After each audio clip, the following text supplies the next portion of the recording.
Home at the 30 of the Lions. It's where it landed in front of their bench. It's incomplete. Nobody open there. Coverage has been remarkable considering all the injuries in the secondary. And it will be 4th down and 21 for Tampa Bay. No timeouts. And now we're watching this Detroit Lions front. They're just pinning their ears back, and they are rushing. Reader with a big hit on Baker Mayfield right there to make it tough. He just didn't have time to step in and try to deliver a good throw. 4th and 21, trailing 24-9. 48-yard line of Detroit. Shotgun snap to the Tampa Bay quarterback. 5-man rush, line drive throw down the middle. It's caught at the 35 by the wide receiver Ryan Miller. A two-handed glove catch in front of his mask. On 4th and 21, they pick up 13, well shy of the first. The ball will be placed at the 34-yard line of the Lions, and they needed the 27. So on downs, it goes to Detroit. And that should be all she wrote. 24-9, Lions on top, 2:26 to go in the 4th. And they take over on downs. Just unbelievable performance by Detroit's defense. Baker Mayfield has thrown the ball 50 times. Usually when you're without your secondary, you're not over here talking about make them one-dimensional, make them throw the ball. You're saying, let's kind of die a slow death and hope we can outscore them. Nope. Detroit aggressive, made them throw the ball, and then went out there and defended them and stopped them. Goff will be under center, 1st and 10 at his own 34. Tight ends in tight. He's got a couple of them. He gets the snap, and he'll hand off here. And not a lot of rooms. Montgomery is buried with no gain, trying to run over the left guard. The clock is ticking. Buccaneers are out of timeouts. And this will take us to the 2-minute warning. And the Lions are hovering over their 5th win of the season. And the Buccaneers will drop to 5-2, and their modest two-game winning streak will come to a close as they'll suffer their first road loss. It's the 2-minute warning with Detroit on top, 24-9. You're listening to Monday Night Football on Westwood One. Honey, that flu keeping you up? Did you take NyQuil Intense Flu? Nah, I got this. Okay, I don't got this. Yeah, you need NyQuil Intense Flu. Undo your flu with NyQuil Intense Flu. NyQuil Intense Flu provides powerful relief of your flu symptoms so you can sleep. You do got this. NyQuil Intense Flu. The nighttime sniffling, aching fever. Best sleep with the flu medicine. Use as directed. Keep out of reach of children. Your business's one stop for stopping power? That's Napa. They're the pros that know brakes and suspension. That's why they're trusted by shop and business owners across the country to keep their bays stocked and their customers moving. From brake pads to ball joints, shocks to struts, Napa and their nationwide network of parts and exceptional service is right there with what you need when you need it. Stock up on the parts that keep your business moving today at Napa. The NFL international games continue on NFL Network. And here, our stars come out in the morning. Let's go! Week 10, Bijan Robinson and the Falcons. Touchdown, Atlanta! Take on Daniel Jones and the Colts in Berlin. Fireworks in the 4th quarter! Then in Week 11, Jaden Daniels and the Commanders. Touchdown, walk again! Face Tua and the Dolphins in Madrid. Snooze off, game on.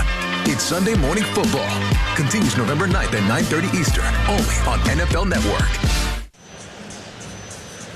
Checking the attendance here in Detroit tonight, finding out how many people are in the house. Sponsored by Realtors. Buying a new home can be a lot, but with the ethical expertise of a realtor, you don't have to do it alone. Realtors are a member of the National Association of Realtors. 64,656 here at Ford Field tonight. Another sellout, many heading home right now. Their Lions are going to win it and beat a very good Tampa Bay team. They were depleted at wide receiver. The Lions were depleted in the defensive secondary. The running game, though, effective tonight. 2 Gibbs rushing touchdowns for the Lions offense. I mean, what a win for this Detroit team. Coming off a tough loss Sunday night to get a total team effort, running the ball, playing good defense. I think this is what Dan Campbell forced out of his team, and he told him this is what we had to do to play tonight. So here we go. Goff is under center. The 2-minute warning. He gets the snap on 2nd down and 10 with a quick handoff. It is up the middle And a gain to the 37. We'll call it a gain of 3. The Detroit 37. So it'll be 3rd down and 7. Buccaneers out of timeouts. The clock is ticking. 3rd and 7 for the Lions, who will go to a bye after this week. And they're hoping coming out of this bye, they were hoping to get the guys that were hurt coming back. I think now they're even hoping to get some of the guys that got banged up today. And a little bit of that could have been cramps. They'll have to evaluate it tomorrow moving forward into the bye week. I formation, 3rd and 7 for the Lions at their own 37. Couple tight ends, Goff under center. They'll move one of those tight ends, and he'll get the snap, and he'll hand off to Montgomery, who puts his head down. The legs continue to run. He is being pushed to the near side, to the numbers, to the sideline, and finally driven down after a gain of a yard to the 38. And the clock at 1 minute. It's 4th down. The punting unit will go on the field. Lions lead it 24-9. Buccaneers are out of timeouts. And Jared Goff and the Lions will go to 5-2. And it's been a while since they've lost 2 games in a row, and that will not happen tonight. And what has been impressive for Dan Campbell is he picked the right guys that lead both sides of this team, the offense and the defense. I thought Kelvin Shepherd showed that tonight. Underman, he comes out with an unbelievable game plan. And these guys that haven't played a ton of plays for them, they executed at a high level. Nick Whiteside comes in the game. He's the 3rd string guy. He comes in and even executes the game plan at a high level. Just a really good, well-coached team tonight. So they're going to put 2 seconds on the clock. We had a delay, a timeout taken by the Lions. 19 seconds to play in regulation. 24-9, Lions lead the Buccaneers. The Lions punting unit is on the field. And that means Jack Fox, who is inside the 25. Lions punting from right to left. Inside the 10, Cameron Johnson. Lions set up. Lion defense tonight was wonderful. 4 sacks, 12 passes defensed. The Lion punt. It is kicked high. And Johnson wants the fair catch, runs under it. The catch on the hash mark at the Buccaneer 21. 41-yard punt. 13 seconds to play in regulation. Lions lead it 24-9. Mayfield and the offense of Tampa Bay come trudging back out onto the field. This will be disappointing for Tampa. I think you come in the game, you know you're going against an undermanned defense. You get your guys back. You get Abuka's out there. You get Mike Evans back. And just, they couldn't get anything going tonight. Just beginning to end, just nothing. Bridgewater comes in. He'll take the snap. He'll go to a knee. The clock will tick down. The bench is empty. And this one is over. We hit zeros on the clock, and Detroit has won it 24-9. Mayfield was sacked 4 times. He was hit 8 times. But the defense, my goodness, the defense tonight was spectacular. We'll just keep it right here. You're going to be thinking 9 the whole game. you got me thinking now, which is a bad thing for anybody. Especially me, to be thinking. But a great way for the Seahawks to start. We've talked a number of times, Dave, about fast starts, and this is one way to get out of the box in a hurry and go up 7-0. This scoring drive recap brought to you by the Chevy Equinox. From the sporty RS to the adventurous active trim, and even an EV, Equinox is where Northwest adventures begin. A 5-play, 44-yard drive, little more than 2.5 minutes off the clock. Charbonnet with the 1-yard touchdown run, but Arroyo with that great catch, wide open, running down the seam on the near side, and that helps put the Seahawks in position for the score. Tell you what about Elijah Arroyo. We had him on the other day. He came in on the Wyman and Bob show. He came in and he started like combing his hair reds with his hands, and Bob says to him, "Hey, don't worry, you're on radio." And he looks at us and goes, "You two guys got faces for radio." I'm like, you know what? I'm going to like this kid. A rookie. I like this kid. Absolutely. Smith and Noel deep, and it's going to be Smith. Takes the kickoff at about the 4, comes up the near sideline, turns the corner and is run out of bounds. Man, he blasts into Jason Myers, and there are a number of Seahawks who are not happy about that as he was already out of bounds. And so they have to be separated on the near side. Myers just popped right up off the ground. Hey, the Seahawks are back at Lumen Field Sunday, November 9th for an NFC West showdown against the Arizona Cardinals. Limited number of tickets remain. Get your tickets now at Seahawks.com/tickets. That may be one of the longest kickoff returns against the Seahawks this season. And well, he was out of bounds for about 10 yards, and then he blasts, our kicker, which kind of a chump move, just because you're already out of bounds and you're running over a kicker. It's not a big accomplishment in your life. Stroud, quarterback, turns and hands straight ahead. Goes Chubb, and he gets wrapped up. Murphy is there. Reed was there. And Bryant was there from his safety spot. Held him to a 2-yard gain. If that name is familiar, Nick Chubb was a heck of a running back for Cleveland for a number of years, several 1,000-plus yard seasons, and then 2 serious injuries. Held him out basically 2 years. He's down here with Houston now and doing some pretty good things with the Texans. 2nd down and 8. That's a tough kid. He really is. 2nd down and 8 at their own 39. Out of the shotgun is Stroud. He's got a slot to the near side, looks left, now swings it out to the far side. Ball is caught, and turning the corner outside is the running back, Woody Marks, for a 7-yard gain. He is a good receiver, maybe a better receiver than he is running back. Yeah, he very quick for him to turn that corner and get upfield. Well, I'll tell you, they're going to start to wear this offensive line down. Jay Reed just dumped the guy on his wallet, as you like to say, and it's just those things have an effect as the game goes on. It like softens you up, and that's like 3 or 4 times I've seen offensive linemen on their wallet. 3rd down and 1, handoff to Marks, and he's going nowhere. He doesn't even get back to the line of scrimmage. Leo Williams, they're all up there. Chenna, Jay Reed, a loss of a yard, going to bring up 4th down, and waiting to see, the punt team is going to come on for Houston on their side of the 50-yard line. Wow.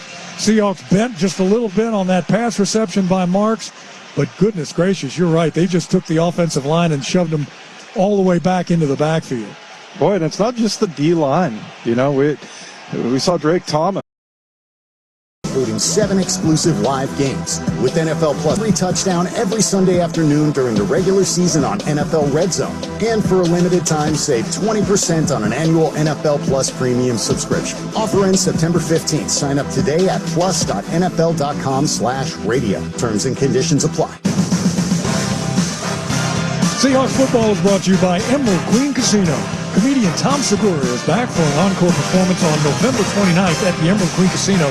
Tickets at emeraldqueen.com. Tom Segura's Come Together Tour, November 29th only at the Emerald Queen Casino, the entertainment capital of the Northwest. Please game responsibly.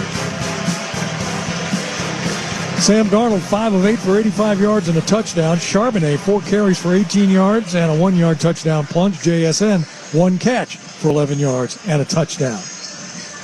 JSN and Darnold have a special connection.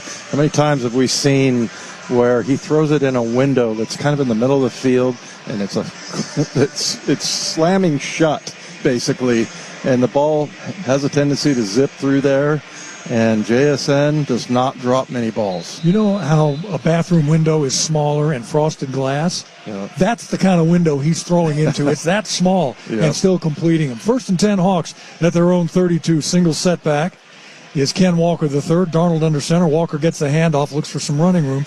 Can't find any, tries to spin outside, and is not going to get anything. Let's head down to the sidelines after that. 1-yard run by A.J. Barner that kept that last scoring drive alive. From linebacker mentality, that is a position Barner thought he was going to play when he went to college. Then it became pretty evident with his size and speed. He was not covering anybody one-on-one by dropping into coverage. He has embraced the role of tight end, but has not quite left that linebacker mentality aside, Steve. No, he is some kind of football player, wherever position they put him.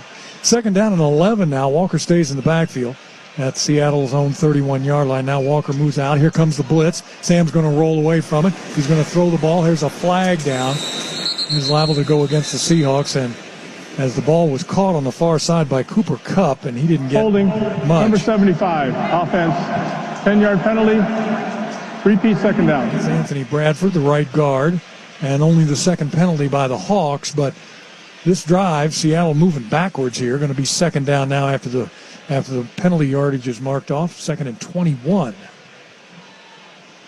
Yeah, I think it looked like Anthony Bradford just got in a bad position, and that's when you hold. When you get beat, and a lot of times it's the right decision. You don't want to get your quarterback killed, but yeah, it all starts with his feet, just not being in a good position. Darnold from the shotgun. K9 stays in the backfield. 4-man rush this time by Houston. Time, throw, ball is caught. JSN just tripped up across the 35 to about the 36-yard line. A 15-yard reception. That got a bunch of it back as JSN just ran a crossing route into that open void in the middle of the Houston defense. And I promised I'd keep track of the offensive tackles. Abe Lucas with just a great block on the defensive end there, and just sat back and just did a really nice job keeping Sam clean. Guy wasn't going anywhere. Seattle 0 for 3 on third downs. Arroyo in the game now. He's winged on the right side. Movement up front. And I'm not sure if it was on the offense. Somebody moved a little bit. It drew the defense into the neutral zone. Number 15, offense, 5-yard penalty, third down. Torrey Horton, the wide receiver. You guys, wide receivers can't be offsides. I mean, you can't. You got to be looking in at the ball all the time. How many offsides penalties did you have in your career? None. Zero. Because I had coaches screaming at me all the time about looking into the football. You should never be offsides. Yeah. That's what they said. Of course, it was also tough to be offsides when you were standing on the sidelines as much as I was.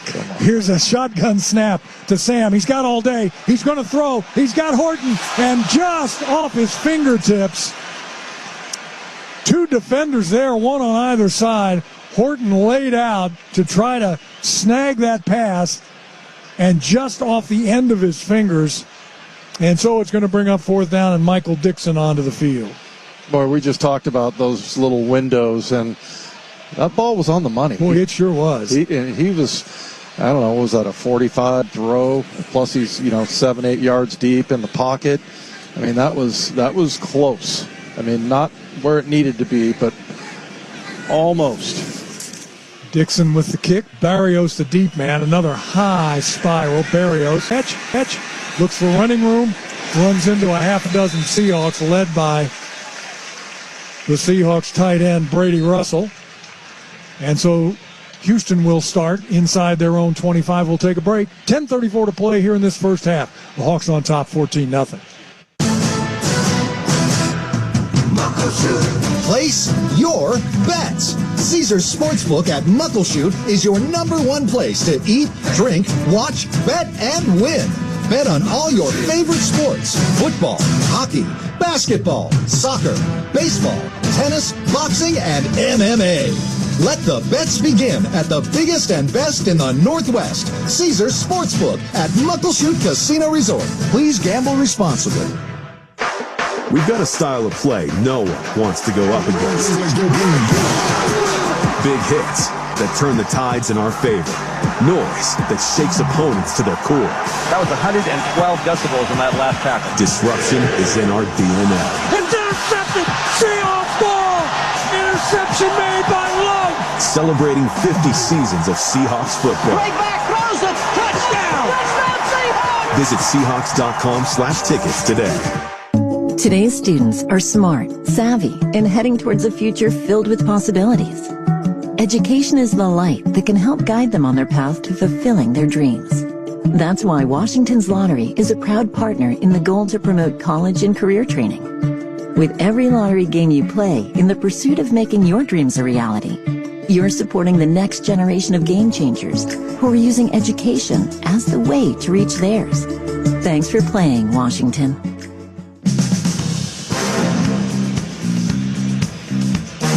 12. Get ready for game day with the official Seahawks podcast network. Michael Bumpus and executive producer Nasa Chobe have you covered with Hawk Talk twice a week. dive into key matchups and everything about the Seahawks' next opponent. Watch on YouTube via the Seahawks official channel and listen on Seahawks.com/podcast. Subscribe to Seahawks Podcast on SiriusXM, Apple Podcasts, Spotify, Amazon Music, and now available on Apple CarPlay. So, Seahawks score 14 in the first quarter, lead here in the second quarter, 14-0 over Houston. Defense has been outstanding. Offense has moved the ball until that last drive. Did I just see Michael Bumpus down on the field waving a towel? Get everybody fired up. There he is. Well, big time. Our pregame, postgame show host, one of your co-workers there on Sports Radio. Bump and Stacy, 10-2. There you go. Preceding the greatest radio show on earth, Wyman and Bob. From the 24, 1st and 10. Stroud gets rid of it quickly, throws it out of bounds, far sideline, incomplete. The blitz was coming again, and again it was Drake Thomas, shot out of a gun. This is one of the things that Mike McDonald really likes about him. He is so quick off the ball, and he gets through there before a guard can even look up to find him. Yeah, he is. And, I mean, sometimes you can't see him in those big piles. Look, he's 5'10". I mean, it's not like, I mean, he's a normal-sized human being, but, like, for a linebacker, I honestly think that there's lots of times because he plays really low where they can't find him. But it's really working well for him, and he is a hustler, and love him. Shotgun snap to Stroud. He looks. He tries to get rid of the ball. He throws it. Seahawks are racing for it. It's a fumble. Seahawks pick it up. Thomas tried to score with it, but it still fell into the end zone. There's a flag on the far side of the field. This is going to take a while to unwind. At first, the Seahawks, Thomas almost fell on it in the end zone, and then ultimately Houston did. Now there's a safety signal, but I'm not going to say anything after the last time our referee signaled safety because there's a flag on the far side. So let's see how this all shakes out. Once again, Carl Cheffers is sorting through all this. The ruling on the field is a safety. Illegal shift, offense, of penalties decline. Well, how many times have you seen one safety and then they took it off the board and you get another safety in the same game? Yeah, Drake Thomas, we were just talking about how much he hustles and everything, and that one's going to keep him awake at night because he could have had a touchdown there. He ends up fumbling it forward or backwards, I guess, and then one of the Texans jumped on it. We will take a break. Our mathematicians are working to get all these numbers right. 10-16 to play in the second. Seattle on top, 16-0 on the Columbia Bank Radio Network. Hey, it's Souk, and for many of us, it's happening. Your hair is thinning, the crown's disappearing, maybe hair loss has you feeling like your identity is lost altogether. Well, I've got good news. It's an incredible yet simple one-day treatment that starts regrowing your own natural hair the very next day, and it's guaranteed to grow for life. It's the Advanced FUE from Advanced Hair. We've all seen the pills and lotions that come with monthly subscriptions. They help you retain what you have, but what if you want your own natural hair permanently in specific areas? From Advanced Hair's state-of-the-art facilities to their world-class physicians, it's not maybe your hair is going to regrow, it's guaranteed that your new hair will grow. You decide how much, how thick, and where. Advanced Hair has changed tens of thousands of lives, and they are the team that I personally recommend. So for your free consultation and $250 off and 250 free hair grafts, simply call 503-832-HAIR. That's 503-832-HAIR or online at advancedhair.com. eBay has reinvented vehicle buying. From click to curb, everything's covered. Ever try to buy a car online and end up in a parking lot with a stranger and some blind trust? That era is over. Now with Secure Purchase, eBay isn't just where you find your car. It's where you buy it, start to finish. Title, financing, registration, delivery, it's all built in. This is the modern way to buy your next ride on eBay. eBay. Things people love. Secure Purchase is powered by Caramel Dealer Services, LLC, an eBay subsidiary. Nobody had to tell your grandparents not to drive while using their typewriters. Why should it be any different for us kids and our cell phones? Distracted driving was the cause of more than 3,000 deaths in 2022. Come on, we're smarter than this. Let's put down the phones and focus on the roads. Drive safe, everybody. Don't drive distracted. A message brought to you by the National Highway Traffic Safety Administration, Project Yellow Light, and the Ad Council. Celebrating 50 years of the NFL in the Northwest, this is the home of the Seattle Seahawks. The Fan Sports Network, 105.1 FM and 1080 AM.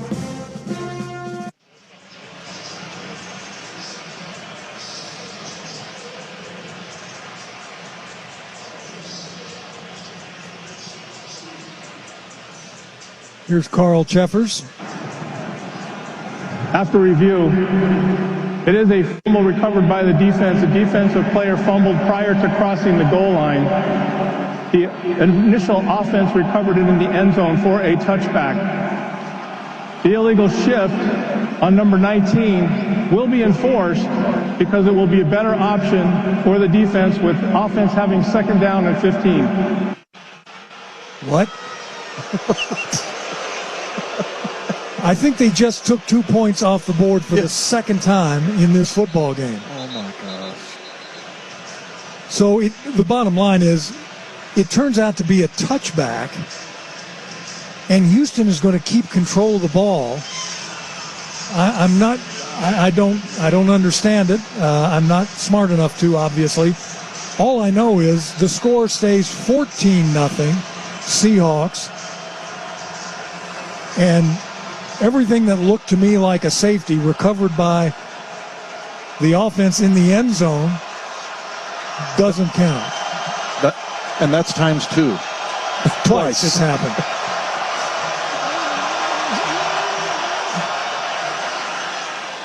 Well, here's a throw outside to Nico Collins on second down and 15 because of the penalty. That's a 4-yard gain, and he was blasted with Collins by Reek Woolen.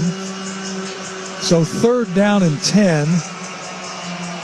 Yeah, and Mike McDonald this week talked about how Reek Woolen has really had a good week of practice and how much, they like him and, everything's going well. I know that there's been some speculation with Reek Woolen, but apparently he's responded really positively and he's been playing really well in practice lately. So third down and 12 from his own 22. Quick throw near side. Ball is caught, trying to turn the corner and get outside. Flag comes in from the near sideline. Yeah, that was like Jalen Noel on the reception as he comes to the right side. Looks like it's going to go against Houston. Yeah, well, Reek Woolen looked like he lost the edge there. Holding, number 81. Help. Offense, penalties decline. Results of the play, fourth down. There we go. Good job, Reek Woolen there. Because he at first I thought, maybe he's going to sniff inside and let the guy get the edge. But the reason why he couldn't keep the edge defended is because he was being held. Okay, let me see if I can explain this one more time what happened a moment ago. There was a sack by the Seahawks on Houston, fumble, recovered, then fumbled by the Seahawks in the end zone, into the end zone, recovered by Houston, comes back out, penalty marked off. Seahawks force Houston to punt, and a wobbly low kick that's going to take one bounce. Horton's going to catch it on the run, and he comes up near sideline and is run out of bounds into the Seahawk bench area. And so after that explanation, just know that 2 more points came off the board again for the Hawks. 9:10 to play here in the second quarter. Seattle up 14-0. You're listening to the Columbia Bank Radio Network. You know that Big Bargain detergent jug is 80% water, right? It doesn't clean as well. 80% water? I thought I was getting a better deal because it's so big. If you want a better clean, Tide Pods are only 12% water. The rest is pure, concentrated cleaning ingredients. Oh, let me make an announcement. Attention shoppers, if you want a real deal, try Tide Pods. Stop paying for watered-down detergents. Pay for clean. If it's got to be clean, it's got to be Tide Pods. Water content based on the leading bargain liquid detergent. Too many tools, too much stress, and way too many bills. Odoo replaces it all. One connected platform for every part of your business, so you can work faster, smarter, and for less. Odoo, the only software you'll ever need. Try it free today at odoo.com. That's ODOO.com. For Moore & Allen, Attorneys at Law, I'm George McCoy, and when fall and football return, it always brings me joy. Let's not forget the roadway dangers that can arise when leaves fall down and rain clouds fill the skies. Extra glare, kids on foot, and buses on the go, you need to be cautious as you drive to and fro. If an accident leaves you injured and missing work, and the insurance companies are acting like jerks, you don't need to call your mom. You need to call George McCoy at warrenallen.com. Duck fans, football season is here, and there's only one place to cheer on the Oregon Ducks, Grand Central Bowl Arcade and Sports Bar. As the official Oregon Ducks alumni headquarters, Grand Central has every game on the big screens, a full sports bar lineup of cold craft beer and cocktails, and a game day menu that's a touchdown. Bring your crew, rep your green and yellow, and celebrate every play with fellow Ducks. After the game, keep the fun going with bowling and a newly expanded arcade with over 40 new games. Grand Central Bowl Arcade and Sports Bar, where Portland goes to play and Ducks go to win. The Seahawks live here. The Fan Sports Network, 105.1 FM and 1080 AM, celebrating 50 years of the NFL in the PNW.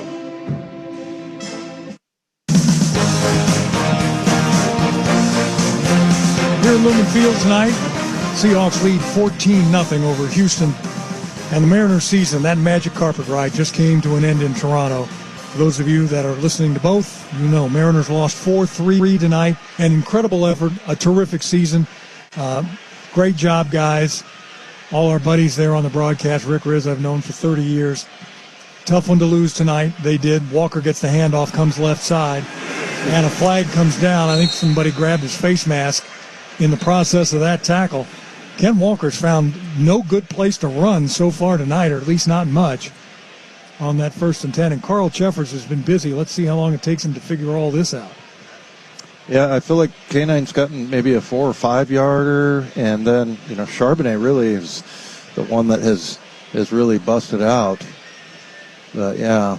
Personal foul, face mask, number 97 defense.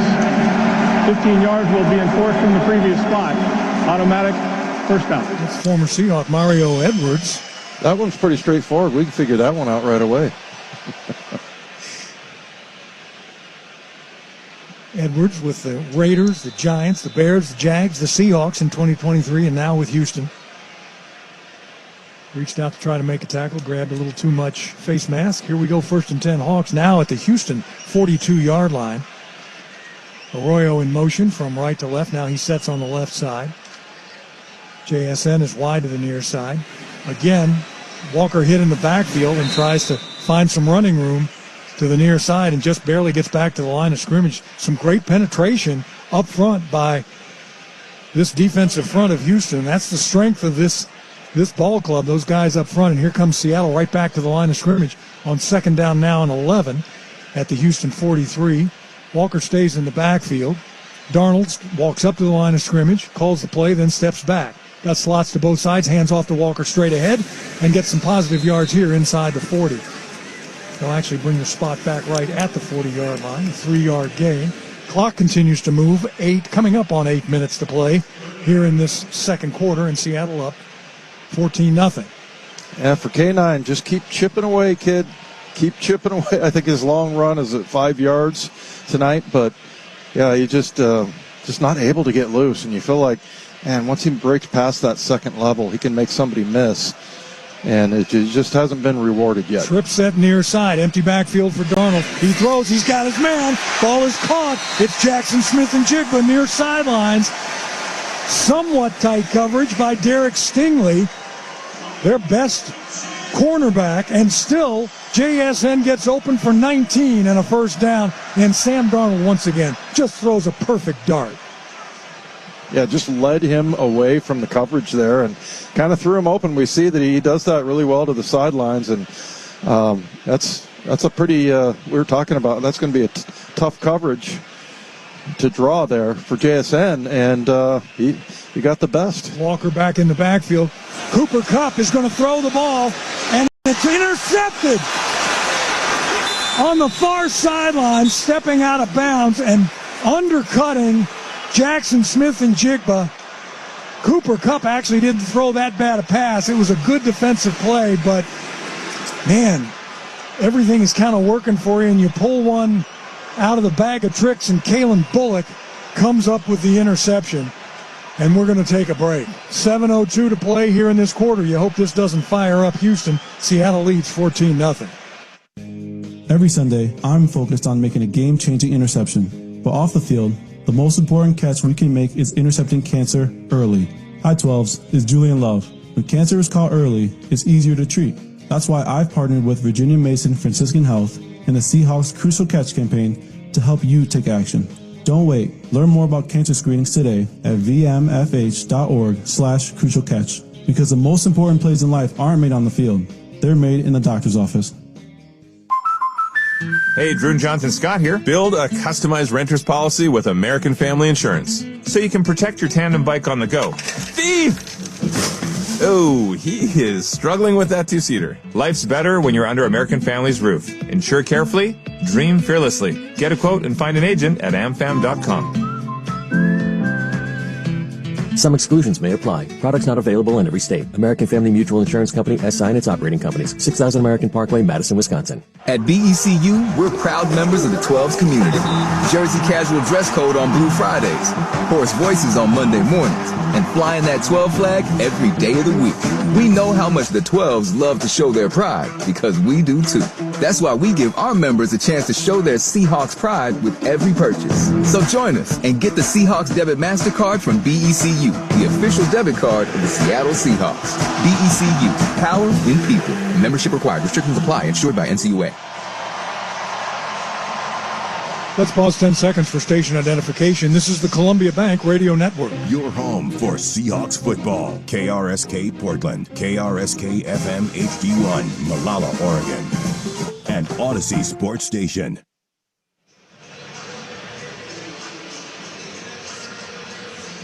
.702 to play here in the second quarter. Seattle was on the move, and then through an end-around pass, Cooper Kupp trying to hit Jackson Smith and Njigba. It was intercepted by the defensive back for Houston, their fine safety, Kalen Bullock. And so the ball goes over to Houston 1st and 10 at their own 23-yard line. That's one of those plays. If it works, you're a genius. If it doesn't work, what are you doing? Trying to get too fancy. So, yeah, I'm gonna shut my mouth and be happy with a 14-0 lead. How about that? Stroud under center on 1st and 10. Single setback is Chubb. Play fake to him. Screen set up, far side. Chasing it down is Murphy. All the way across the field, outside the far side numbers for a loss of 5 yards.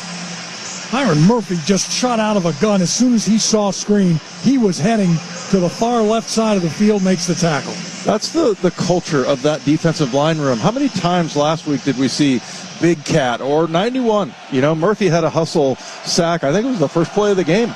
And then, you see Big Cat running downfield. I mean, these guys, they're not just patrolling the middle of the field. They're getting out all the way to the numbers and to the sidelines. Stroud takes a shotgun snap, throws between two defenders. It's complete and almost for a first down. As Thomas was there on coverage, one of the cover guys, a 14-yard gain, though, by Collins, and back to the line of scrimmage comes Houston on 3rd down and 1. Chubb stays in the backfield. Play fake to him, throw far side, falling down, making the catch is Nico Collins for a first down. Job was on coverage, very tight coverage, but a perfect pass and a 5-yard gain. And here comes Houston now, 1st and 10 at their own 36. Well, you hope what that pass interference didn't do is suddenly wake up Houston. Here's a shotgun snap. Stroud steps back. His arm gets hit, ball on the ground. A flag comes flying in from deep in the secondary. And it looks like it's going to be called against the Seahawks, but holding number 13, defense, 5-yard penalty, automatic first down. Yeah. So as good a play as that was, knocking the ball away from Stroud, the penalty gets called. It's going to cost the Seahawks 5 and a first down. That's a shame. Nice rush by Boye coming off the edge and just able to get the strip there, reaching out like as far as he possibly can and hitting that forearm. It's a shame that doesn't pay off for him. At his own 41, 1st and 10 for C.J. Stroud. He's got a tight slot right side, single setback. One wide receiver to the far left. Return, hand. It's Marks, and he fires through the opening on the left side, and he's got a first down. An 11-yard gain. He didn't waste any time as he accelerated at the line of scrimmage and just pulled right away from the left side, make that the left side of the offense. That holding penalty on number 13, EJ, as the kids would say, that was cheeks. It's terrible. Terrible call. 1st and 10 at the Seattle 48. Stroud under center. Mark stays in the backfield. He gets the handoff. Looks for running room. This time he's going nowhere. Maybe a yard. Hitting him as he was getting to the line of scrimmage. Brendan Peely, and pushes him back.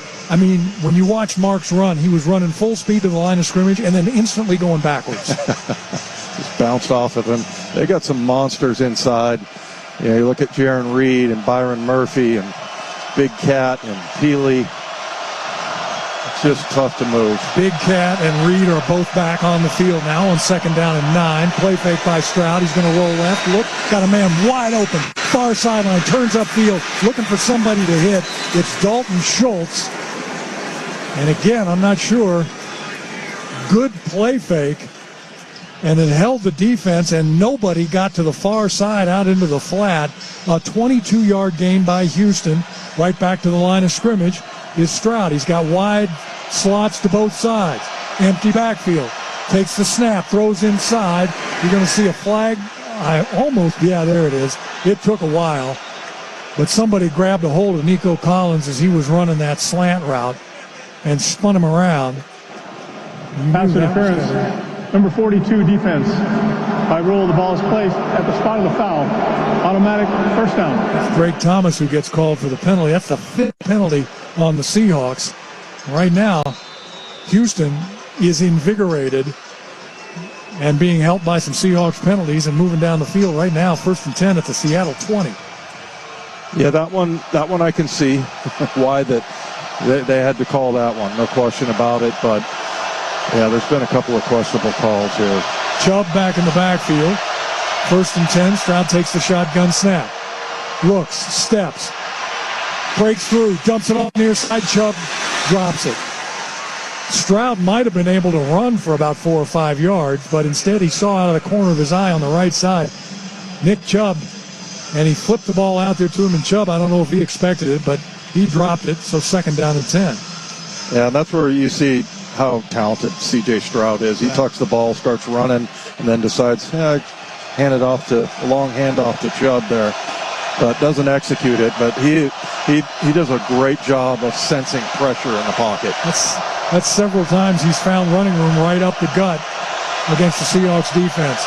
Chubb in the backfield. Stroud falls down, and now he's tagged down, fallen on top of by the Seahawks defense. D-Law, DeMarcus Lawrence, may get credit for a sack on that. My guess is the quarterback had his foot stepped on by one of his offensive linemen. Well, that's always a race to see who touches him down to get the sack. At the end of the year, it counts, man. I think it's Jake Andrews that he tripped over, his center. Yeah. Houston is 1 of 5 on 3rd down.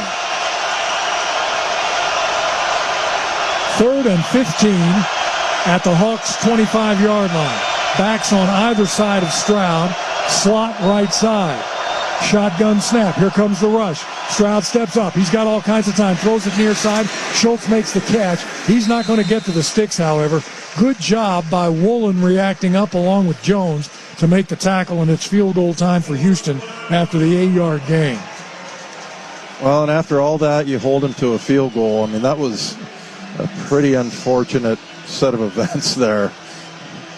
So, yeah, nothing serious as far as any kind of a problem. They've gotten some plays here and there, and they're going to make some plays. They have great athletes on their offense, but, you know, they stemmed the tide here a little bit. Things were going a little bit negative there. Here's the 36-yard field goal attempt by Fairbairn, and it is up and good. Houston is on the board with 2:18 to play here in this second quarter. Seattle leads 14-3 over Houston. Hey, Seattle Seahawks fans, ready for some football?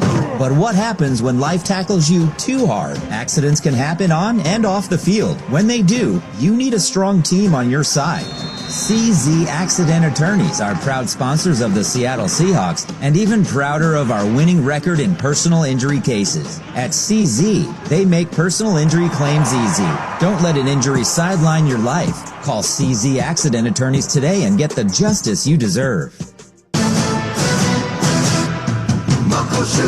Place your bets. Caesars Sportsbook at Muckleshoot is your #1 place to eat, drink, watch, bet, and win. Bet on all your favorite sports: football, hockey, basketball, soccer, baseball, tennis, boxing, and MMA. Let the bets begin at the biggest and best in the Northwest. Caesars Sportsbook at Muckleshoot Casino Resort. Please gamble responsibly. For the Seahawks, growth is a team effort. Coaches maximize your performance. Teammates push your limits. But in business, who's there to help you grow? Lumen, that's who. Like saving game day broadcasts from lag time, connecting 60,000 plus live fans at the stadium, delivering benefits of the cloud for your network, secure as a defensive line, legendary as the fans that cheer them on. Welcome to the on-demand network that meets your demands. Learn more at lumen.com. Services not available everywhere.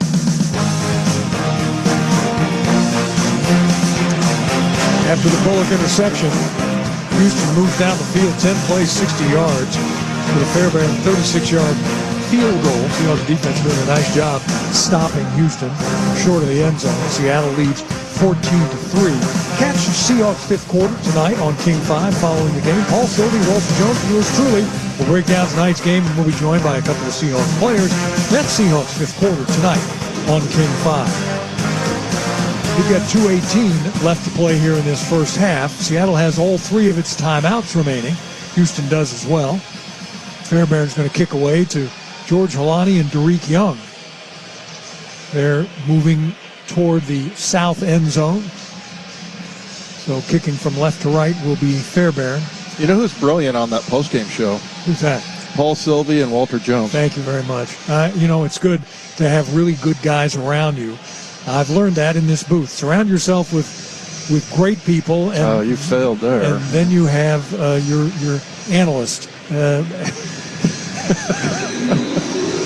All right. Here's Fairbairn. We really love each other. Yes, we do. Here's Fairbairn with Holani and Young deep. Let's see if the Seahawks can put some more points on the board here before the half. A line drive kick. Going to come down to Holani at the 5, out across the 10, 15-20, looks for a gap, turns upfield, runs into one Houston Texan, and then is run out of bounds close to the 30-yard line. Yeah, the Seahawks do a great job with their special teams, and field position is huge.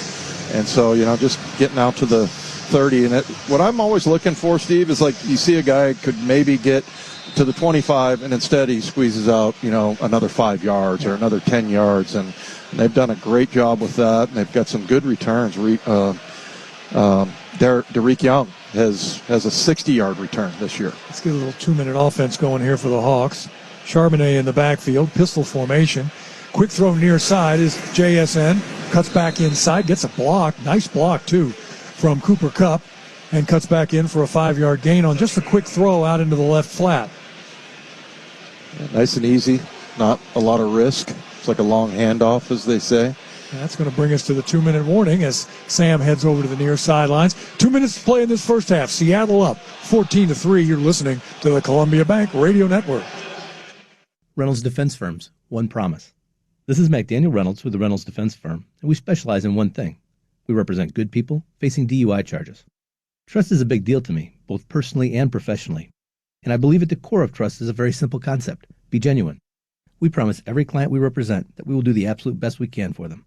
If you or someone you believe in faces a DUI charge, call Reynolds Defense Firm today. Reynolds Defense Firm. We're solid, we're here if you need us, and we are very good at what we do. Isaac and Suk here with Ken and Donnie, the advocates. How does somebody know that they should call you based on the severity or lack of severity of their injury?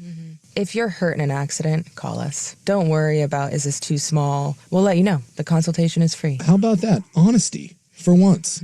Go figure. Yeah, if we can't help and we're not going to add value, we'll tell people you're probably going to be better not hiring a lawyer. You need more than a lawyer. You deserve an advocate. AdvocatesLaw.com. Morning, Zoe. Got donuts. Jeff Bridges, why are you still living above our garage? Well, I dig the mattress, and I want to be in a T-Mobile commercial like you. Teach me, Saldana. Oh, no, I'm not really prepared. I couldn't possibly. At T-Mobile, get the new iPhone 17 Pro on them. It's designed to be the most powerful iPhone yet and has the ultimate pro camera system. Wow, impressive. Let me try. T-Mobile is the best place to get iPhone 17 Pro because they've got the best network. Nice, Jeffrey. You heard them. T-Mobile is the best place to get the new iPhone 17 Pro on us with eligible trade-in in any condition. So, what are we having for lunch? Dude, my work here is done. With 24 monthly bill credits on experience beyond for well-qualified customers plus tax and $35 device connection charge. Credits ended, balance due if you pay off earlier. Cancel. Finance agreement iPhone 17 Pro, 256 gigs, $1,099.99 and new line minimum $100 plus a month plan without a pay plus taxes and fees required. Best mobile network in the U.S. based on analysis by Ookla Speed Test Intelligence data 1/8/2025. Visit T-Mobile.com. Celebrating 50 years of the NFL in the Northwest, this is the home of the Seattle Seahawks. The Fan Sports Network, 105.1 FM and 1080 AM.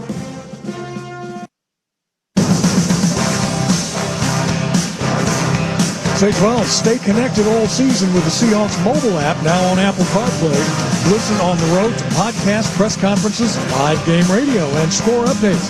Download today from the Apple App Store or Google Play Store. 2 minutes to play here in this first half. Seahawks up by 11, 14-3.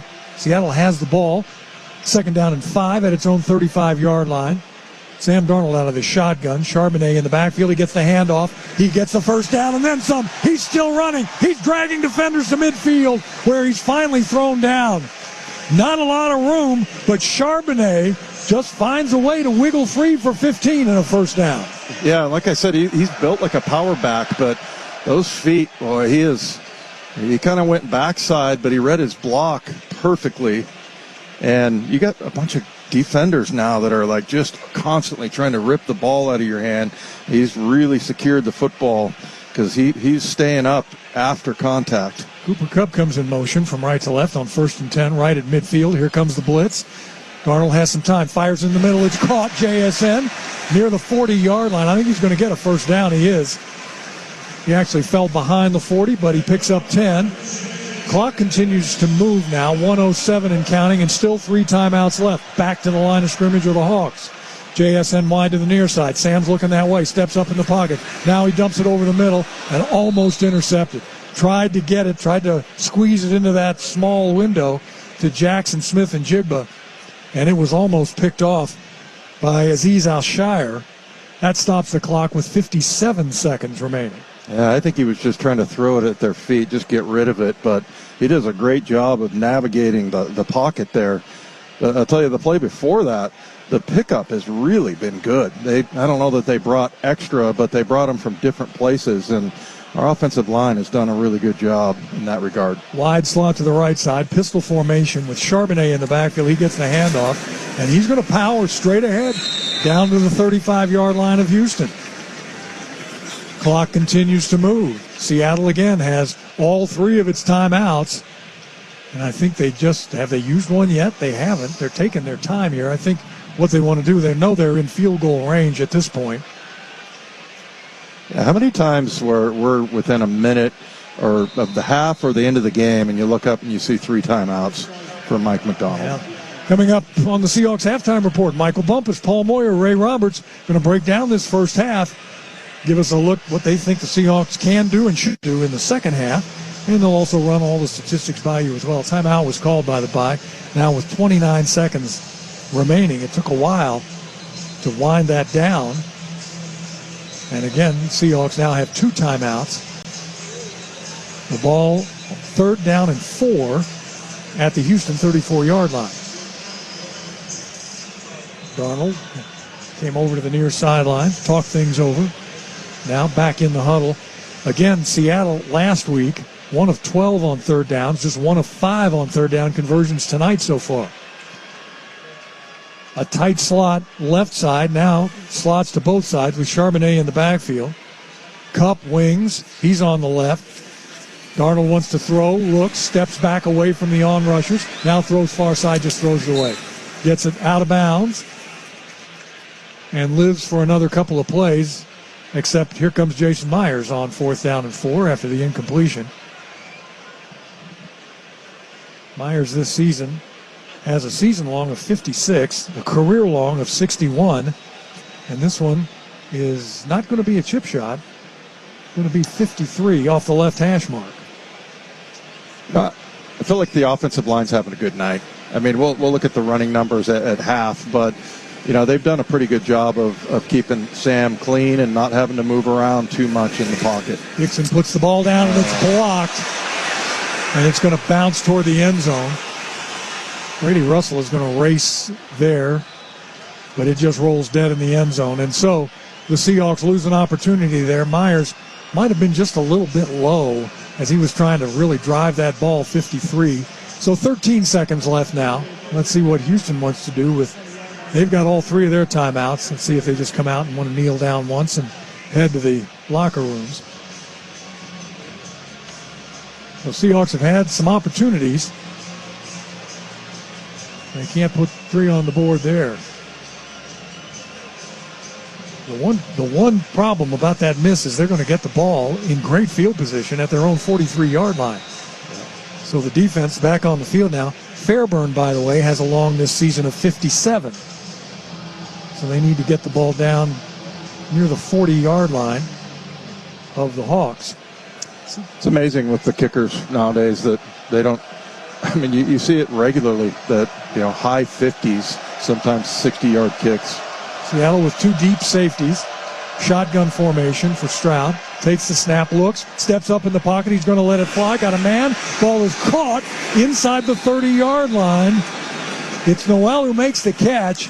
Timeout is called right away, and just like that, they're well within Fairburn field goal range with 6 seconds left. A 29-yard reception by the wide receiver, Jalen Noel, who gets a start tonight in place of Christian Kirk, who's out with a hamstring injury. Yeah, and it looks like Ernest Jones was on coverage there, which a bit of a mismatch there, but, I mean, he did pretty much all he could do. He knew where he had to be as we're looking at the replay. It's just tough for him to get there chasing a wide receiver way downfield. And he's swinging at the football, trying to do everything he can. Just got to tip your cap.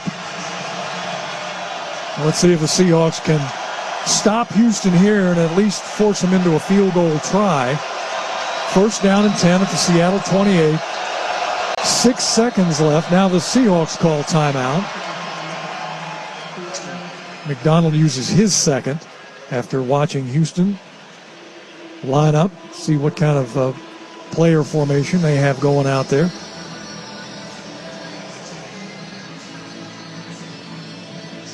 Oh, this is one that can kind of get away from you if you're not careful.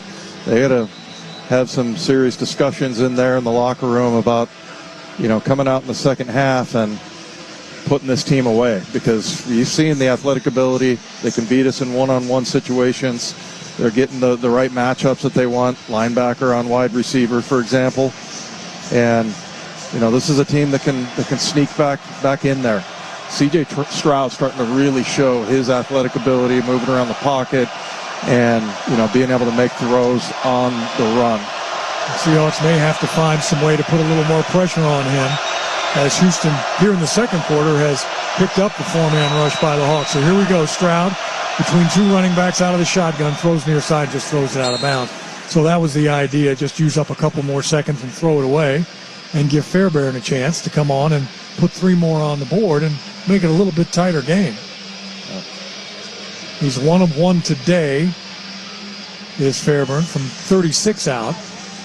This one they'll spot at the 36, so it'll be a 46-yard field goal. Tommy Townsend, the punter, does the holding duties off the right hash mark. There's the snap. Kick is away. Going to be high enough, long enough, and good enough. No time left on the clock, and the Houston Texans put 3 more on the board.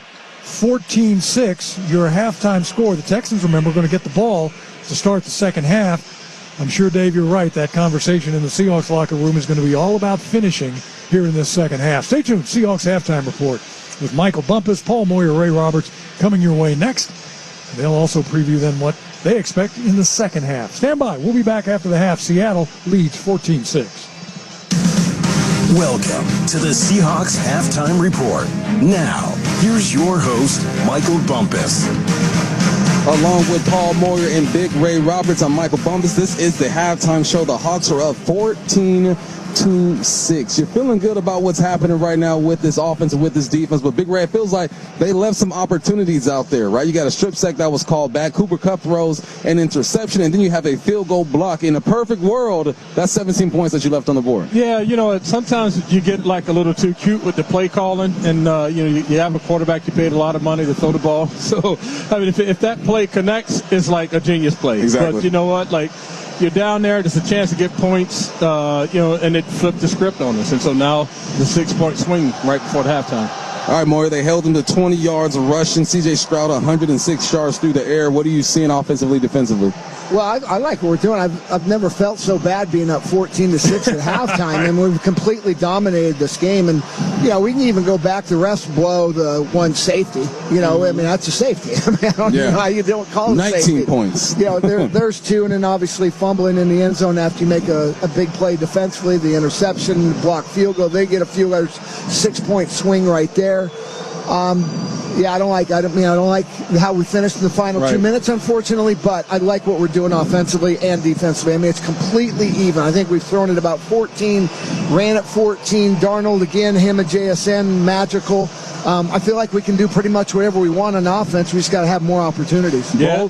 Go ahead. No, I was going to say, and even with the running back situation, it seems like it's more of a Charbonnet night right now than it is a K9 night. But they've gotten a lot of yardage just going straight downhill versus getting to the outside plays that are more, better for K9.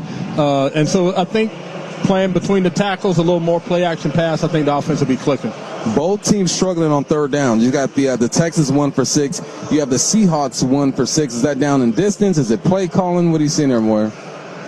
Look, both these teams can rush the passer. That's bottom line. We've done a really good job with our play action. So the run with Charbonnet, downhill, play action. There's some things behind that. When we get in passing situations where we got to throw it, I mean, they've got guys who can cover, and they got guys who can get after you just like we can. So I'm going to put it up to just two teams that have superior pass rush and coverage behind it.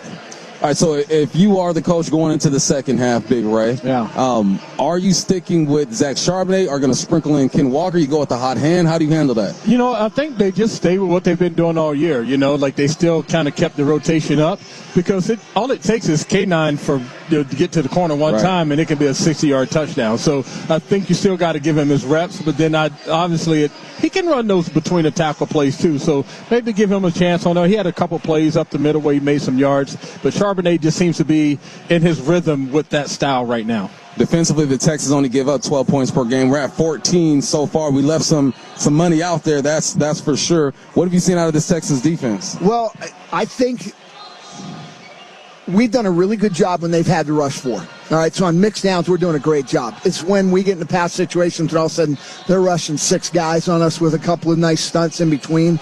It hasn't even been bad. There's not been a jailbreak yet. But when they're on coverage and they're sending 6, that's tough. We just got to keep winning the mixed downs. Yeah. And I like what we're doing. We just don't get into some third and long situations. And then, again, we get in the second half, guys. I mean, this opening drive is going to be critical that we stop them. Right. All right, we're not done. We got more to do when we get back. The Hawks are up 14-6. Hey, Drew and Jonathan Scott here. Build a customized renter's policy with American Family Insurance so you can protect your tandem bike on the go. Thief! Oh, he is struggling with that two-seater. Life's better when you're under American Family's roof. Insure carefully, dream fearlessly. Get a quote and find an agent at amfam.com. Some exclusions may apply. Products not available in every state. American Family Mutual Insurance Company, SI and its operating companies. 6000 American Parkway, Madison, Wisconsin. Luxury has arrived at Snoqualmie Casino and Hotel. It's Mike Salk here. You can book now for an unforgettable experience. Let's talk about Hawks Peak. It is the place to be for game days this football season. With over 66 TVs, indoor-outdoor concept, the deck is covered and it's heated as well. And the food, oh man, it was excellent. All with breathtaking views of the Cascades and the Snoqualmie Valley. Yep, you can go to snocasino.com. Seattle's closest is now Snoqualmie Casino and Hotel. Please game responsibly. If you're 55 or older and into that whole saving money thing, T-Mobile has an exclusive phone and internet bundle just for you. Right now, get 2 unlimited phone lines plus 5G home internet for just $30 each per month with autopay, plus taxes and fees. And with 5G home internet, setup is easy with just 1 cord and no technician needed, which is great if you're also into that whole keeping it simple thing. Switch now and experience the best mobile network in the U.S. Visit your local store to start saving. T-Mobile, it's better over here. Based on analysis by Ookla of speed test intelligence data Q4 2024 to Q1 2025, Ookla trademarks used under license. Unlimited on our network. Customers on voice plan may notice speeds lower than other customers and further reduction if using more than 50 gigs a month due to data prioritization. Video streams and XD on this plan. Home internet pricing after $20 a monthly bill credit plus $5 per line without autopay. Debit or bank account required. See 5G device coverage and access details at T-Mobile.com. Welcome back to the Seahawks halftime show. I'm Michael Bumpus with the guys Paul Moyer and Ray Roberts. Let's look at some of these stats. Sam Darnold, 9 of 15 for 134 and 1 touchdown. He has not been sacked. Zach Charbonnet leads the charge on the ground, 6 carries, 39 yards. Ken Walker has 7 for 10 yards as a team, 54 yards on the ground. Jaxon Smith and Njigba had a solid first half, 5 receptions for 60 yards and 1 touchdown. Elijah Arroyo has 2 for 35, and Cooper Kupp has 1 for 32. Defensively, Job has 3 tackles, Ernest has 3, Murphy has 3. He also, Jim Nwosu has a sack, and DeMarcus Lawrence has a sack as well. On the other side, C.J. Stroud, 11 of 18, 106. The Texans only rushing for 20 yards as a team. The halftime stats are brought to you by Lumen, the trusted network for AI. All right, second half. Moore, you left money out there. You left money. What's the message you're talking or you're saying to your team right now? Man, I hate that feeling when you should be up 31-0, and we should have been up 31-0, and then we're up 14-6. I think we're a better team. That's going to be really important this open. I'd be on my defense. Hey, we need a three and out. Let's get the offense right back on the field. Let them kill some clock with a balanced attack that they've been doing. But look, we're a good football team. We just need to go finish a home game off and get a victory. Well, this is my Paul Moyer Flower Day broadcast. Oh, you because a lot of flowers of Moyer. Paul sent me the text that said, like, in the first half, we're like number 25 rushing yards. In the second half, we're like number 7, I think it was. So we're going to look to we gave all those body blows in the first half. We're going to start getting some of those, like, not knockout blows, but some shots to the head a little bit in the second half. So that's called targeting, Ray. You can't take shots at the head anymore. I'm taking shots to the head on the radio. So, okay, so target that.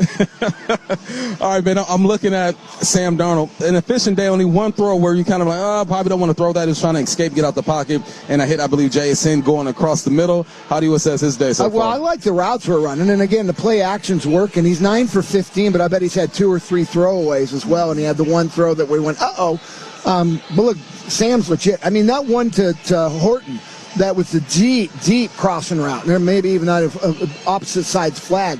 I mean, that thing was on his fingertips, and that is you guys know that's a high degree of difficulty throw. So I just keep doing what we're doing, man. Let's run the ball. They're gonna if they want to take away the run, we're gonna have opportunities to go over the top of them. We just got to make them pay for it. Let's go in the trenches, Big Ray. What you seeing with the big boys? They're battling. Like, even on some of the pass plays where the protection is breaking down, it's not breaking down right away. So it's like there's no one to throw the ball to. He's kind of patting the ball a little bit. Then it starts to collapse. He has to get out of there. So I love what they're doing. And with the running game, they just have to keep grinding. Like we talked about in the pregame, it's not always beautiful. It's not a pretty thing. Just keep it messy. Lee keep grinding, keep working. Charbonnet is running really hard between the tackles. Get K9 a little bit more involved. I think we'll be good. Yeah, he's getting downhill. Right now, Charbonnet has 6 carries. He got Ken Walker with 7, Charbonnet with 39 yards, Ken Walker with 10. So the 1-2 combo, it could be on full display here in the second half. And when we come back, you're going to hear the voice, Steve Rabel, and Mr. Stanford himself, Dave Wyman. The second half is coming up real shortly. That's next on the Columbia Bank Radio Network.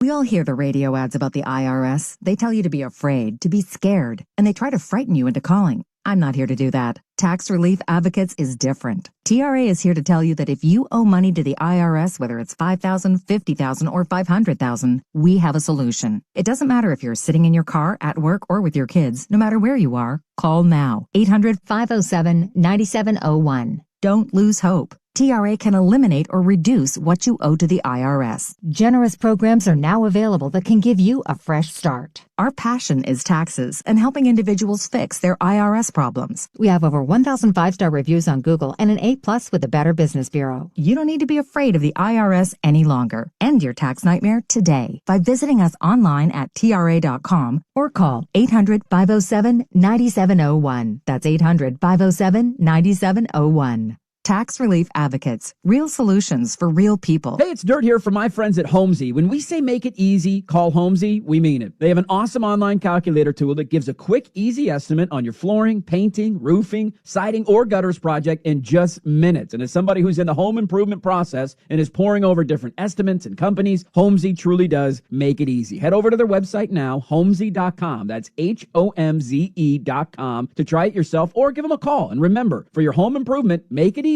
Call Homesy. CCB number 239804. Let's go! You're still glowing, flirting, grooving. You've still got it. But your immune system weakens as you age, making it harder to fight flu, pneumococcal pneumonia, RSV, and COVID-19. Vaccines are a key part of any health routine and help strengthen your immune response. Ask your doctor or pharmacist which vaccines you need. Schedule in minutes at vaxassist.com. Sponsored by Pfizer.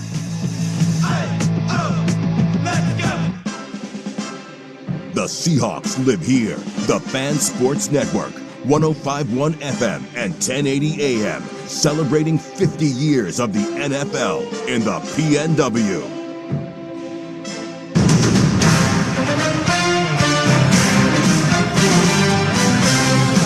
Welcome back to Seahawks football.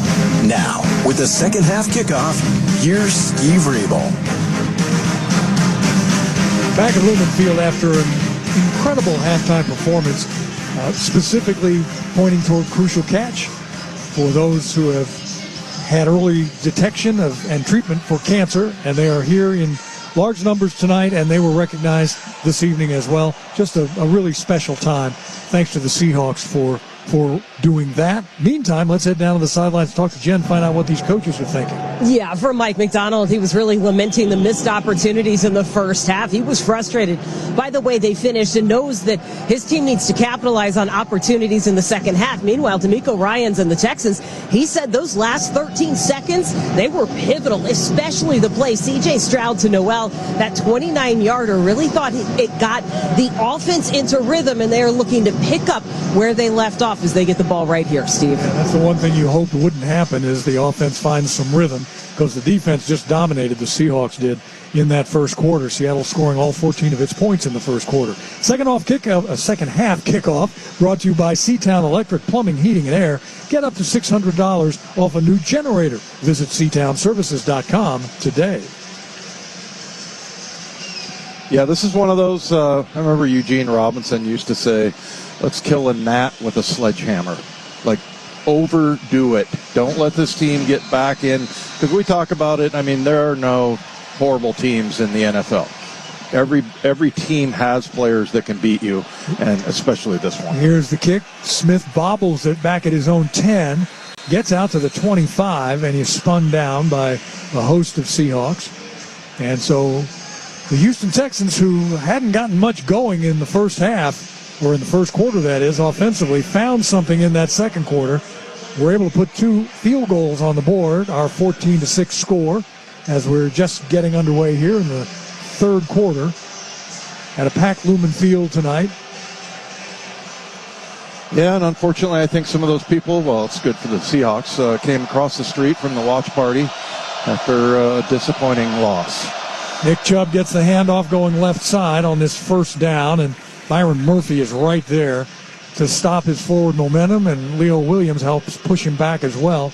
Jones also there, a 4-yard gain, and the way Houston ran the ball in the first half, they'll take 4 yards. I think they averaged less than a yard per carry there for a while. Yeah, they had a total of 20 yards rushing. So, and we had Jaron Reed on the huddle as you come on every week, Steve, and he was just going on and on about Byron Murphy, how strong he is, how good of a player he is, and he was like a walking, talking advertisement of Byron Murphy. Play fake to Chubb. Stroud steps up in the pocket, throws over the middle. It's intercepted.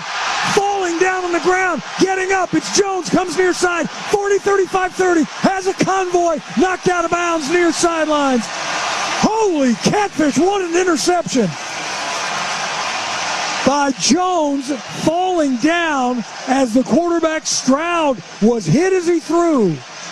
A flag is down middle of the field as the Seahawks defense is doing the Mariners celebration in the end zone. The ruling on the field is an interception. During the return, personal foul, illegal blind side block, number 7 of the intercepting team. After enforcement of the 15-yard penalty, it will be 1st and 10. Yeah, once again, you've got to let somebody know that you're about to block them. They can't figure it out on their own. Yeah, there's an opportunity for a lesson learned there, and instead they're going to penalize them. Anyway, Ernest Jones, he's down on the ground. Yeah, it's 3 interceptions this year, and that matches the total of my entire career. Yeah. That was my second year in the league catches. Thank you very much. No, but he was on the ground and got back up and was able to make that catch there, and yeah, just a great play by him, and what a great momentum turnaround there. So the Seahawks have the ball after the penalty at the 38-yard line of Houston. Ken Walker in the backfield, single setback. Darnold under center. Motion across the formation left to right is JSN. Darnold's going to roll left. Stop. Fire. Ball is tipped and dropped. A.J. Barner was in the neighborhood, and he reached back for it, and Horton thought it was coming to him, and he reached back and couldn't grab it. So you had two guys just a little bit too close to each other, and it ends up being an incomplete pass, 2nd down and 10. Yeah, I think he would have thrown that a little further outside, wouldn't he have, if it was to Horton? Because he doesn't usually miss those. Yeah, he was upset with himself a little bit, I think. 2nd down and 10. Darnold goes under center. He's going to shift Saubert to tight end from right to left. Single setback is Walker. He gets the handoff straight ahead. Got a little running room. Gets some push from some of his friends. They're still pushing. The pile is moving. 1st down, Seahawks. No, they're going to stop his forward progress. Man, let those guys finish the play. Good heavens. They stop his forward progress, they say, short of the 30. By the time he was finished, he had a 1st down. And Mike McDonald is not all that happy about it either. Yeah, that's kind of, I have to say, that's kind of a tough call for the officials to know, like, okay, when does his momentum stop? And it never really did until it got, I think they shorted him a yard, but yeah, there's a lot of that. And, we've seen Seahawks score touchdowns that way. 3rd down and 3. Seahawks are 1 of 6 on 3rd down. They're going to hand it off again to Walker, and he's going to blast forward. Spun out of 1 tackle. I don't think he's going to get there. Falls across the 30. He's going to be short by about a yard, maybe a little less than a yard. I think the offense might be staying on the field right here. I'll tell you what, K-9's going to need like a body-sized ice bag. I mean, he has just been throwing his body into the line of scrimmage there and really hoping that he busts one. Well, let's see if Darnold's going to stay at quarterback because Barner is in the game. Yep. They're going to line up in a pistol formation with Charbonnet in the backfield along with Brady Russell. Darnold takes the snap, looks, fires, got a man. JSN makes another catch. Man, are you kidding me? That guy's always open. It took a while for the play to develop, and Jackson Smith and Njigba comes from across the field. His 6th reception, that one 18 yards, and a Seahawks 1st down. Paul Moyer and I used to, and Paul does pre, post, and halftime. We had a thing with Doug Baldwin where he's always open. throw it to Baldwin. He's always open. That's where JSN is getting to that point, and that connection with Sam Darnold. He knows that he can trust his receiver. 6 catches, 78 yards, and a touchdown. 1st and 10 at the Houston 11. Walker with the handoff, straight ahead, drags a defender inside the 10 to the 8-yard line. And again, one thing about Clint Kubiak and Mike McDonald, you want to run the ball, by golly, we're going to run it. We might only get a yard or 2, or in this case 3, but we're just going to keep running it at you. Yeah, you got to stick with the plan, right? We talked about play action, and going into this game, they were 6th in the league in run attempts. So, and I think that's part of it. You got to really dedicate yourself to it. Tight trips on the right side, play fake to Walker. Sam rolls right, has some time, looks, throws. Arroyo makes the catch and is knocked out of bounds. It's going to be, if it's a gain, it's a short gain, and it's not much. Petrie, the safety, gets out there to make the play. It was just a little bootleg there, and typically you have a deep guy and an intermediate guy, which they didn't have on that one, so he had to give it up to the shallow crosser there, which was Arroyo. Did a good job of securing it, and he really is starting to come around as far as blocking goes as well, but that's a rookie out there, a 6'5", 250-pound tight end who can run like a wide receiver. Walker empties into a slot to the right side, so empty backfield for Darnold on 3rd down and 6 from the 7. The throw over the top, and it's too far. Intended for Horton toward the back corner of the end zone, and he just let him a little too much, and it sailed out of bounds. And so here comes the field goal team. Well, he drew Stingley on coverage there, one of their best, and maybe one of the best in the league. And he really never had a chance for that one. But Sam Darnold still putting it in a place where it can't get intercepted. Yep. Either Horton or the sidelines were going to get him. Jason Myers now for a 26-yard field goal. He had one blocked from 53 earlier in the game. This off the right hash mark. There's the snap. Kick is away. And that one is good. So the Seahawks after the interception, and there's some pushing and shoving going on, as usually happens with big guys when they get into a tussle. 10:34 to play here in the 3rd quarter. Seattle goes back out on top. 17-6 is the lead over Houston on the Columbia Bank Radio Network. Hey, it's Suk, and when it comes to HVAC and plumbing, I call a company that I've worked with that stands on integrity, excellence, and stands behind their work. That's A&E Plumbing, Heating, and Air. Locally owned and operated, they believe in honest, upfront pricing and empowering you with the info you need to make the right decision for your home. Oh, and that lifetime workmanship guarantee? If they don't do it right, they fix it for free forever. So don't gamble with your comfort. Call A&E or visit aeheatingandcooling.com today. Your local independent train dealer. It's hard to stop a train. CCB number 203004. Hey, it's Suk, and guys, if you're losing your hair and you need a simple solution that actually works, you want the best. Modern technology with top-rated physicians and something that's guaranteed to work. Guys, you need Advanced Hair. They've completely redefined hair restoration, from the experience itself to their unmatched results. Receding hairline, bald spot, thinning hair, you can address them all with Advanced Hair's simple one-day treatment in a calm, relaxed environment with the most experienced professionals. Advanced Hair has performed tens of thousands of these breakthrough treatments. And get this, your very own natural hair begins to regrow the very next day. No one can offer anything like the advanced FUE found at Advanced Hair, and I highly recommend their team. It starts with your free consultation. Call 503-832-HAIR, and if you qualify, you're also going to get $250 off and 250 free hair grafts. Refine your hairline with a team that's redefined hair restoration. 503-832-HAIR. That's 503-832-HAIR or advancedhair.com. Time is ticking away. Don't let another minute pass. Plan your retirement now with Trajan Wealth for the future you deserve. Call Trajan today at TrajanWealth.com. Advisory services offered through Trajan Wealth LLC, an SEC-registered investment advisor. Help keep our community safe and healthy during National Prescription Drug Take-Back Day, October 25th. Find a collection site near you at DEATakeback.com. Do your part to lower overdose deaths and prevent drug misuse before it starts. Celebrating 50 years of the NFL in the Northwest, this is the home of the Seattle Seahawks. The Fan Sports Network, 105.1 FM and 1080 AM.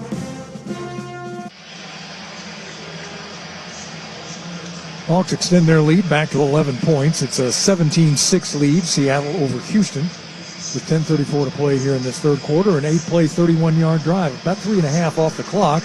And Jason Myers with a 26-yard field goal. makes it 17-6. Myers now tees it up, and he's got Smith and Noel deep for Houston, standing just inside their 5-yard line. There's the kick. End over end. It's Smith at his 4. Across the 15. Looking to come all the way across the field. Crosses the 20. Turns upfield. Knocked out of bounds at the 30. Let's pause 10 seconds for station identification on the Columbia Bank Radio Network. Your home for Seahawks football. KRSK Portland. KRSK FM HD1. Malala, Oregon. And Odyssey Sports Station. C.J. Stroud and company on offense out on the field. That last field goal by Jason Myers set up by the interception thrown by Stroud to Ernest Jones. The inside linebacker was actually lying down on the ground and picked that pass off. Incredible job. Here comes Seahawks on defense now. 1st and 10 at his own 32 for Stroud, who goes under center. Single setback, play fake. Stroud looks. He's looking deep. Now he throws back inside, incomplete. Good coverage that time by Woolen. He was all over Nico Collins, who is as talented a receiver as there is, a Pro Bowler a season ago.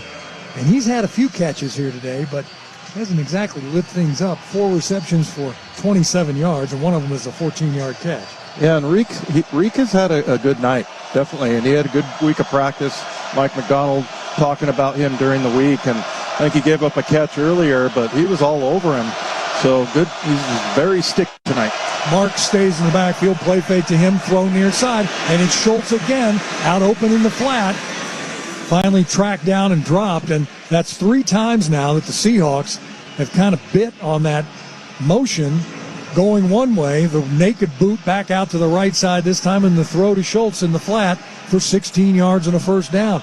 Here comes Houston, back to the line of scrimmage, 1st and 10 at their own 49. Stroud looks, stops. Now he's just going to throw it out of bounds. Make that a flag, comes flying in.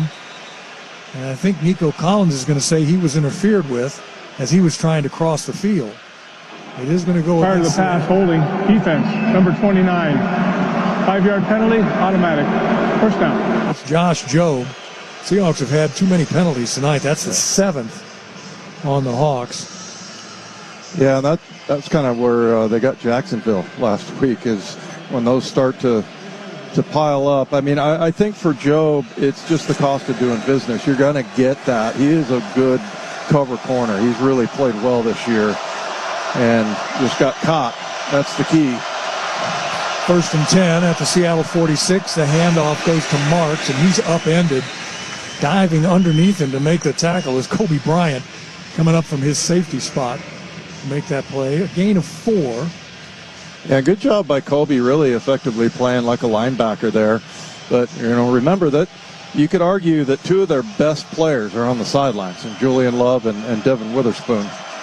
So really will be nice to have those guys back, but in the meantime, Kobe's been doing the job. 2nd down and 6. Brooks in the backfield now for Houston. And Chubb, it's an offset eye, is the tailback. Stroud under center. The play fake. Stroud looks down the middle. Ball is knocked away, intended for Collins. How about Nick Eamon-Rory? Oh, my goodness. He just, that's a decleater, I think. Wouldn't that be a decleter, Dave? You're a defensive player. Knocking that. Well, these days it's probably a penalty, but no, he actually was going for the ball there. It's amazing for a rookie. He's that much of a ball hawk. Like, he just makes plays. And usually that doesn't happen your rookie year. And really, he was just diving to knock that ball down and ends up colliding with the receiver. Almost had it. 3rd down and 6. Stroud out of the shotgun. Crowd going crazy. Stroud steps up, has time, dumps it off near side. Ball is bobbled. Was it stripped away? No, it was caught. Oh, no, now they're saying not. It was bobbled as Drake Thomas was on coverage, but they're going to call it an incomplete pass, that he never got control of the ball. Ogunbowale with the incompletion there, the bobble, and it's going to be 4th down and 6, and the offense for Houston is staying on the field. At least they were. And now here comes the punt team. Great job by Drake Thomas. He just kept swatting away at that ball and able to get the incompletion there. He was on tight coverage and then just finished. That's what you call finishing a play right there. Last thing before you take the guy to the ground is try to get the ball out, and he did. Townsend on to punt. Low snap. Horton, the deep man, just inside his own 10. He's going to let it bounce, and it's going to bounce down at the 4, and that's where it's down. Just a nice punt by Townsend, that is, Tommy Townsend, and that's where we will take a break. It'll be Seahawks ball 1st and 10 at their own 4 with a 17-6 lead when we come back on the Columbia Bank Radio Network. Hey Celtics fans, we've got a 30-second timeout on the floor. Here at Golf, not only are we pumped up to chase another title this year, but we've got a deal to save you at the actual pump. Golf is a proud sponsor of the Boston Celtics. And like you, we're fans too. So when you download the Golf Pay app, you can save 5 cents per gallon every day, along with a fast and convenient way to pay. See app for details. Golf, it all starts here. Okay, kids, ever seen a BMO debit card disappear? It goes under my hat, and with a twirl of my wand, magic, it's gone. Cool. Can you bring it back? No. But I can lock it on my phone. Okay, so what now? Now I go to a BMO branch and get a new one printed instantly. Sounds like BMO are the real magicians. Well, yeah, when you put it like that. Accounts are subject to approval and are provided in the United States by BMO Bank N.A., member FDIC. BMO.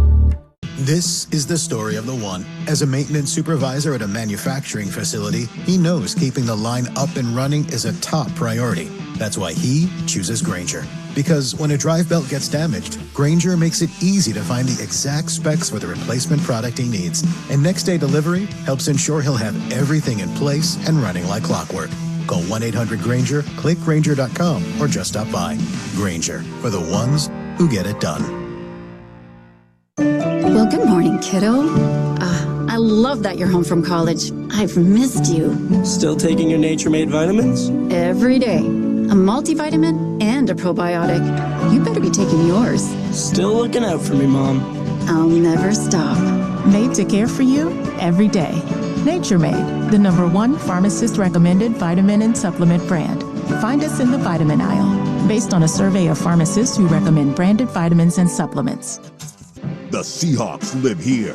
The Fan Sports Network, 105.1 FM and 1080 AM, celebrating 50 years of the NFL in the PNW.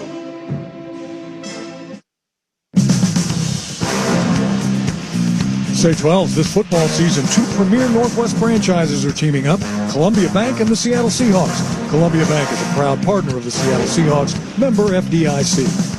Darnold and company start in the shadow of their own end zone. 1st and 10 at their own 4. Darnold under center. I-backs behind him. The handoff goes straight ahead to Walker, and he's out to about the 8-yard line at Brady Russell. And he had a couple of chances, a couple of spots there to run behind and just get him out of there. But they had 2 tight ends and a fullback in that situation there. 2 tight ends stay in the game. Actually, 3 tight ends in there now. The turn and hand to Walker once again. Bounces off of one man, slides back to the right side, and then here comes the cavalry for Houston. No gain. There was nothing doing as Walker was trying to find a little running room inside. 3rd down now and 7. We've reached the 8-minute mark of this 3rd quarter. Yeah, and we talked about them sticking with it. I think that's 20 runs now that they've had. So, yeah, they've stuck with it, and that's what we talked about, that a lot of times with play action pass, especially, you've got to sell the run part of it, and they're definitely staying true to it and just keep chipping away at the run game. Charbonnet in the backfield on 3rd down and 7. Out of the shotgun is Darnold. 4-man rush by Houston. Darnold has time. Look out, Sam, look out. Sam, the ball comes out.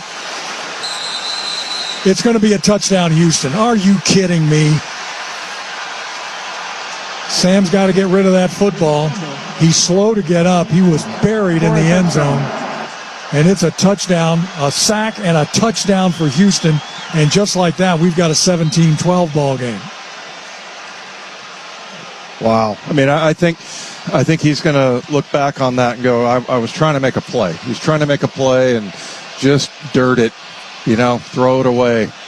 And he tried to, I think, transfer it to his throwing arm and should have just held on to it. Not sure who the sack gets credit for that, but Will Anderson recovered the ball for a touchdown for Houston, and now they're going to go for 2, are the Texans. And we've got a whole new ball game. Turnovers will do that. Stroud under center. Play fake, going to roll to the right side. Has all kinds of room. Looking, throws to the back of the end zone, incomplete. Good coverage by the Hawks. Nice job in chasing Stroud all the way to the near sidelines and making him throw. Just didn't have anybody there. So after the turnover, the touchdown, with 7:24 to play in the third, it's Seattle 17, Houston 12.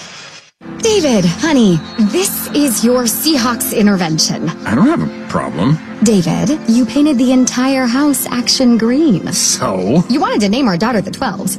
Listen, download the Fuel Forward app. Every 8+ gallon fill up at 76 and Conoco stations gives you a chance to win a VIP game day experience. I can fuel my car and my Seahawks obsession? In moderation, David. In moderation. Terms and conditions apply. See official rules at 76.com/Seahawks-rules. For the Seahawks, growth is a team effort. Coaches maximize your performance. Teammates push your limits. But in business, who's there to help you grow? Lumen, that's who. Like saving game day broadcasts from lag time, connecting 60,000 plus live fans at the stadium, delivering benefits of the cloud for your network, secure as a defensive line, legendary as the fans that cheer them on. Welcome to the on-demand network that meets your demands. Learn more at lumen.com. Services not available everywhere. At BECU, we're proud members of the 12s community. Jersey casual dress code on Blue Fridays, hoarse voices on Monday mornings, and flying that 12 flag every day of the week. We know how much the 12s love to show their pride, because we do too. That's why we give our members a chance to show their Seahawks pride with every purchase. So join us and get the Seahawks Debit MasterCard from BECU, the official debit card of the Seattle Seahawks. BECU, power in people. Membership required. Restrictions apply. Insured by NCUA. Seahawks football is brought to you by Tulalip Resort Casino. Gaming excitement, dining, live entertainment, luxury accommodations, and spa. When all you want is everything, Tulalip Resort Casino. Details at everythingtulalip.com. Please game responsibly. So Houston will kick the ball back to the Hawks. Seattle hopefully can make up for that sack, fumble recovery in the end zone for a touchdown. Anderson gets credit for all 3 of those, the sack, the forced fumble, and the recovery, to make it a 17-12 ball game. And Dave, you were talking about it, like Tampa Bay, this is a team in Houston. You just got to go out and kill these guys. You can't let them hang around. Yeah, and you see how important special teams is. Townsend kicked that one down to the 4 or 5 yard line. Now all of a sudden, you're in the shadow of your goalpost, and you got to be careful, and it ends up biting them. Fairbairn on to kick it away with Helani and Young deep. There's the kick, a line drive. Comes down to Helani at his 5, across the 10, 15, 20, looking for a gap. Finds one, accelerates, and he's dropped out near the 40-yard line. I thought for a second like he had a chance to break that one free and really take off. Boy, if he could have broken that tackle, he had just the kicker in front of him. And no good running back who's worth his salt who's going to get tackled by a kicker. So, yeah, George Helani, he was very close to breaking that. But still, you're out to almost the 40-yard line. Great field position to start. All right, offense. Time for you guys to get back in gear. A few too many runs with little or no gain on them, which puts the Seahawks in tough straits for third downs. Here's a 1st and 10 from his own 38. Sam is going to throw up over the top. JSN makes the catch on the sidelines. How in the world did he even see that ball coming in? How did Sam Darnold put it right on the money on the near sidelines with the cornerback Kamari Lassiter? Stride for stride. Absolutely perfect pass. Good for 26 and a first down. It's just incredible how that got through there. I mean, it was just had to have been only in that spot, and you're talking about a spot like the size of a cereal box. Ridiculous. Walker in the backfield. Darnold under center on 1st and 10. Blitz is coming. Ball is tipped at the line of scrimmage and knocked down. Might have been Shire who got in there and knocked that down. Jaxon Smith-Njigba on that catch has become the second player in franchise history to have 3 consecutive 100-yard receiving games. DK Metcalf was the first. So congratulations to him. Well, and interesting that, he's the opposite of DK Metcalf, right? Like DK was a huge, statuesque type of player, and he's 6 feet tall, a little under 200 pounds, and just gets it done. Handoff inside to Walker, who bounces it out to the left, and now he's got some running room. Puts his shoulder pads down and barrels over a defender. Knocked out of bounds. Far sideline near the Houston bench. Going to be short of the first down, but he picked up 8, and that's a lot more than it looked like he was going to get at the start of that one. Boy, and I think that last 2 was him lowering his shoulder, running over the defender. He's getting closer and closer to breaking one. Seahawks have got to convert here. They're 1 of 9 on third downs tonight. Looking at a 3rd and 2 at the Houston 28. Zach Charbonnet in the backfield now. Bobo is in there. 3 tight ends in the game. The handoff to Sharbs. Looks for some running room. He's not going to find any. Gets hit at the line of scrimmage and pushed back. Houston that time played on the Seattle side of the line of scrimmage, and here comes the field goal team. A great opportunity for the offense to put some bigger points on the board, but Houston's defense, they bow up, and they force the Hawks into a field goal try.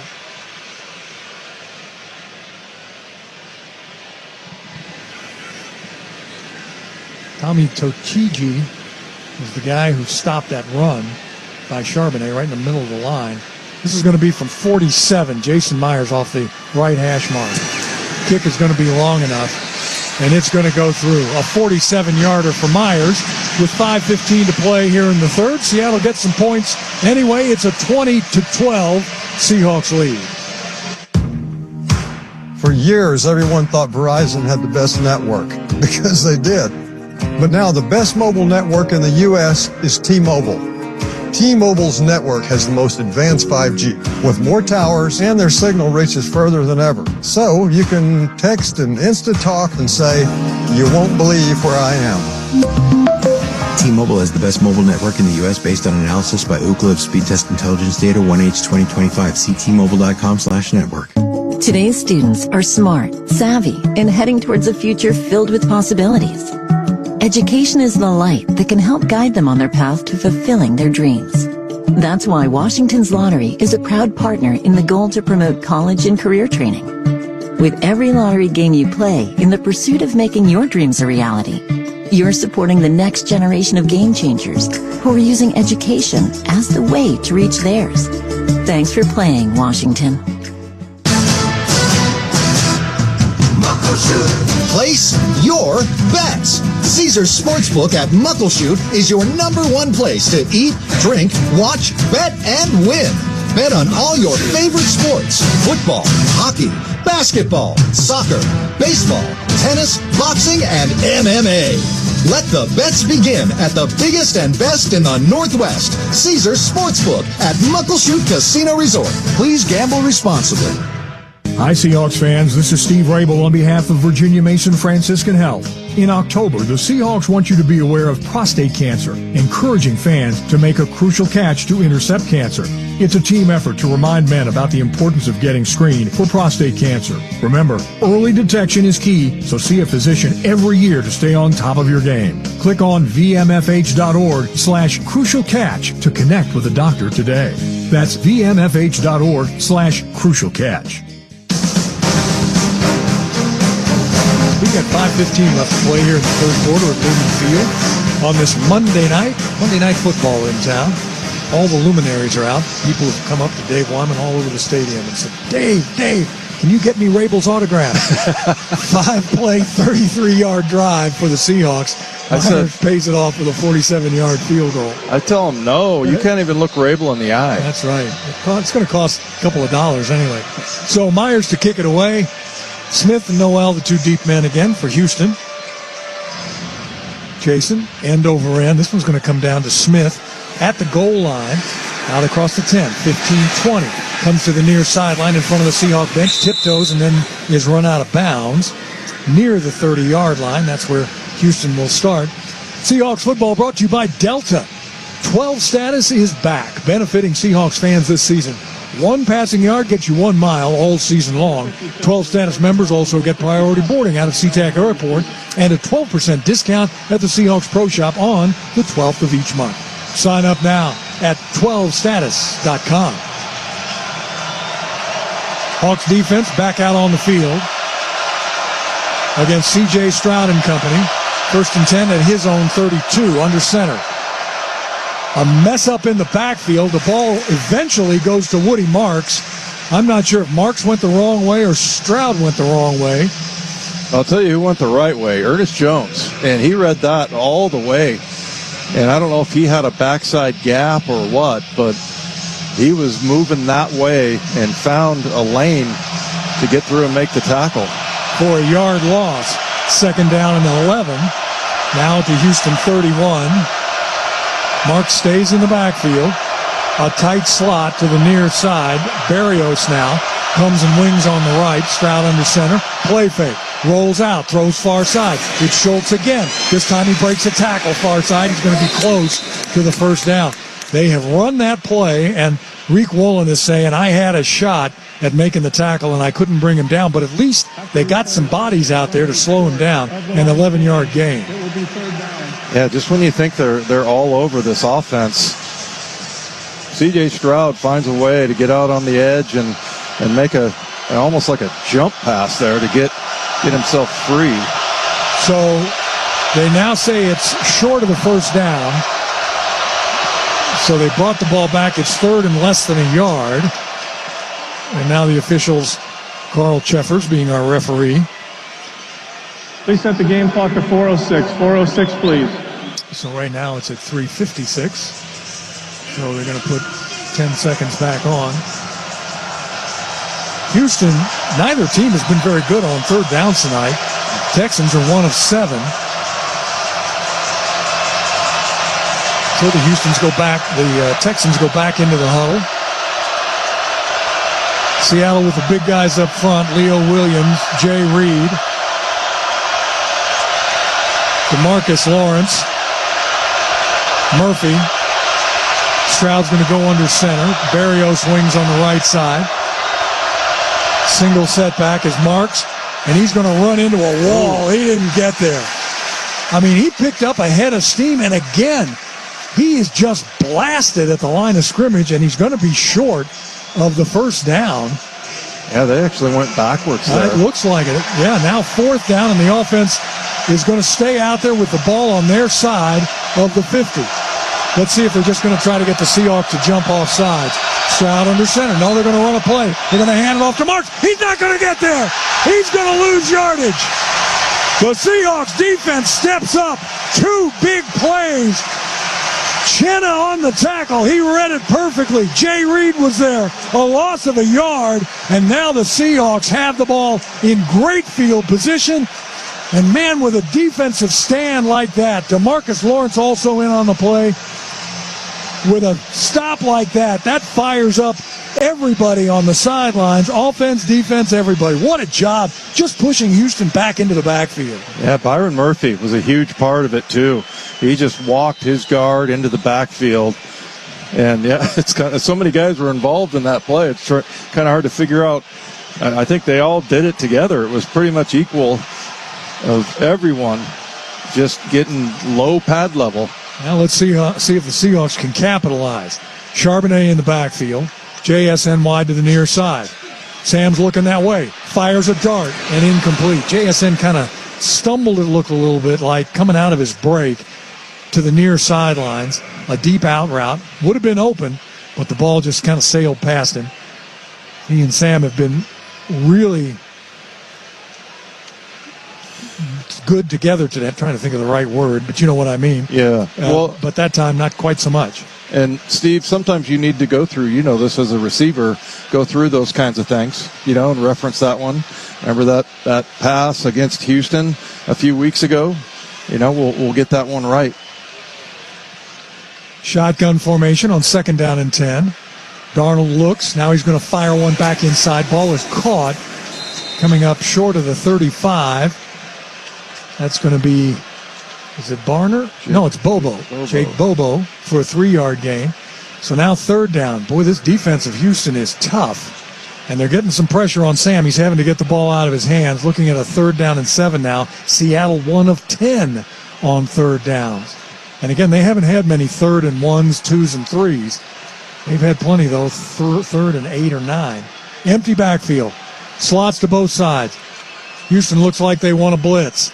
Darnold from the shotgun. And they do blitz. There's the throw. Back inside. Ball is caught. It's JSN breaks the tackle. Inside the 20. It was a rifle shot. A laser from Sam Darnold to Jackson, Smith, and Njigba for 19 yards and a 1st down. If you're going to blitz the Seahawks, by golly, you better get there because Sam is going to pick you apart. Almost feel sorry for the defenders there. I mean, you have to say they pretty much did their job the best they could. But again, one of those windows that we talk about constantly with those two guys, just the tiniest margin for error there. Kupp starts on the right, now slots on the left side. Charbonnet the single setback, 1st and 10. Play fake. Sam looks. Now he fires to the end zone. Oh! Just off the fingertip. There's the flag. There's 2 flags. As JSN was running that slant route, he got grabbed, and it swung him around. And so this is going to be a pass interference in the end zone. The ball, I think it's going to be. I've been wrong so many times tonight. 2 safeties taken off the board. I don't know what the heck the officials are going to call here. Carl Cheffers. Pass interference, number 4, defense. Foul occurred at the 2-yard line. That's where it will be 1st and goal for Seattle. Maury Lassiter, the cornerback. I honestly thought it was going to be a safety on that play. Yeah, look it up in your books at home there, kids. Yeah. How many times 2 safeties have been taken off the board for a team? It's happened twice to the Hawks already tonight. But right now, 1st and goal from the 2. This is where you start to put your foot down on the throat of the Houston Texans. With a 20-12 lead, Seahawks are going to line up in an I formation with Brady Russell in front of Charbonnet. Darnold under center, and he's going to throw. Looks, throws a little flare pass to Charbonnet, who stops, tries to get to the end zone and can't. He might have gotten it down to the 1-yard line, going to be close. But a good play. E.J. Speed, one of their linebackers, gets out there in the flat to help make that play. Yeah, that was just very well defended right there. So Al-Shair out there, they were all over that. And I thought, that Charbonnet was going to be able to get north-south, but he was going so fast east and west, he just couldn't get his foot in the ground to turn it back upfield. Russell, the fullback. Charbonnet in an offset eye is the tailback. Darnold under center on 2nd down. The handoff this time goes to Charbonnet, and he's going to get in. Touchdown, Seahawks! From 2 yards out, his 2nd touchdown of the night with 54 seconds left to play here in this 3rd quarter. And suddenly it's a 14-point lead for the Hawks, looking to make it 15. 26-12, Seattle on top. It's nice to see Charbonnet get rewarded there, and he was untouched pretty much there. You see that a lot in these running plays down inside the 20, where there's been a few times there's just nobody around and just blocked perfectly, including Gray Zabel, the rookie there.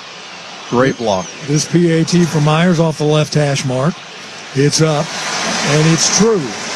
Again, 54 seconds left, and the Seahawks now make it a 15-point lead, 27-12 over the Houston Texans.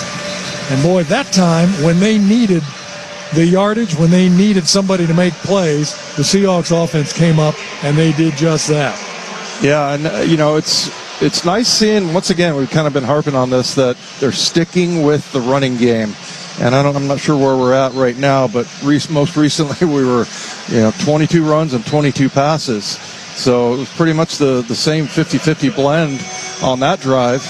And, yeah, it's just starting to pay off. Just keep chopping wood, and eventually it'll show up. And then showed up in the form of, 23 runs, 26 passes, so pretty close to 50-50 there. And that's what you want to look at.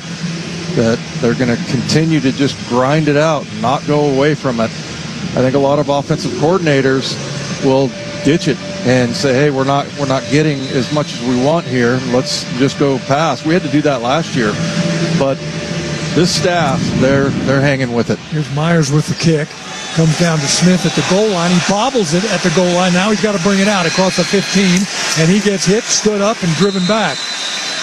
And so Houston will start inside of its own 20. The Seahawks are back at Lumen Field Sunday, November 9th for an NFC West showdown against the Arizona Cardinals. A limited number of tickets remain. Get your tickets now at Seahawks.com/tickets. So that 5-play, 39-yard drive by the Seahawks, leading to the Charbonnet 2-yard touchdown run, has given the defense now an opportunity to pin its ears back just a little bit more. With a 15-point deficit for Houston, Stroud is going to come up and go under center, 1st and 10. In the backfield, got Chubb, play fake to him. Stroud steps, looks, throws. Ball is almost intercepted. Wow. Stroud was throwing off his back foot, backing up, tried to get it to Berrios. And it was Eamon on the far flat who almost picked that thing off. Makes it 2nd down now and 10. And this is where the 12s, Dave, with a lead and the other offense on the field trying to play some catch-up, this is where they really let loose. Yeah, a little frustration from the Mariner loss earlier tonight, but look at number 3. I mean, you know how rare it is for a rookie to just be around the ball constantly. 3 passes defense tonight. On 2nd down, the throw deep down the sidelines is incomplete. Intended for Higgins, who I don't think has a catch tonight. He came in with 9 catches on the season. He doesn't have any yet. Overthrow on that makes it 3rd down and 10 with the ball at the Houston 20. And Josh Jobe just all over coverage on that one down the sidelines. It was a deep ball that I'm sure they've connected on a number of times, but Jobe was just right on it. You could, if you're CJ, you're probably not even seeing the receiver. There was such tight coverage there. Collins is wide to the right side. Okada is going to blitz, and he gets to Stroud and brings him down.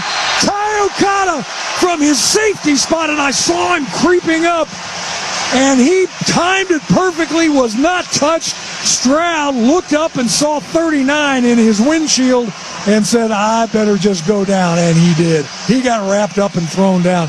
Okada, that might be his first sack on the season. Yeah, Okada, I mean, that was a good tackle, too, because a lot of times you see you get so much speed that you might kind of flip off of him. I mean, he kind of grabbed him around the waist, but he held on. Great sack. Here's Townsend with the punt. It's high and deep. Horton at his own 40. Stutter steps, makes one man miss, tries to cut back outside, now dives back across the 45 to the 47 of Seattle. And great field position once again for the Seahawks offense as we will take a break. We have reached the end of 3. Seattle leads 27-12 over the Houston Texans. This is the Columbia Bank Radio Network. Isaac and Suk here with...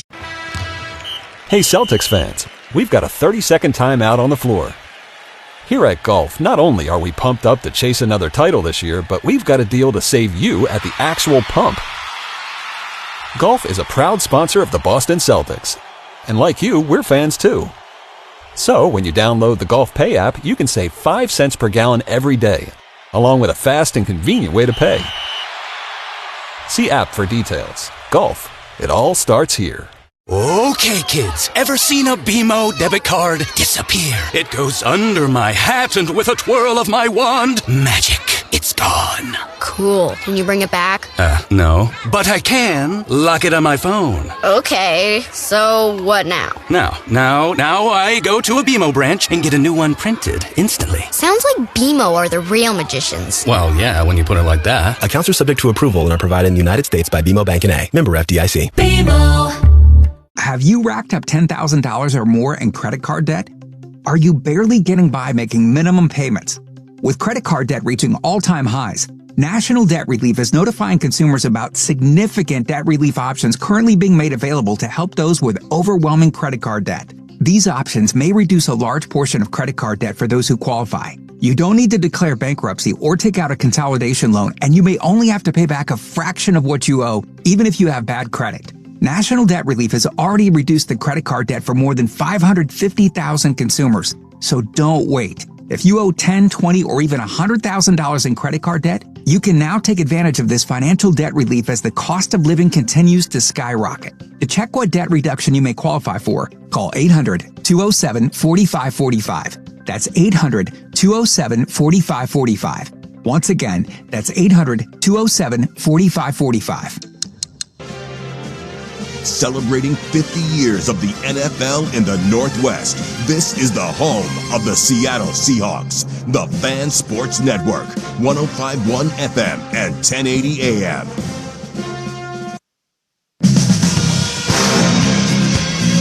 The Houston Texans came into this game tonight allowing just 12.2 points a game. That was number one in the National Football League. The most points they'd allowed all season was 20 to Tampa. The Seahawks have scored 27 tonight, and we've still got a full quarter to play.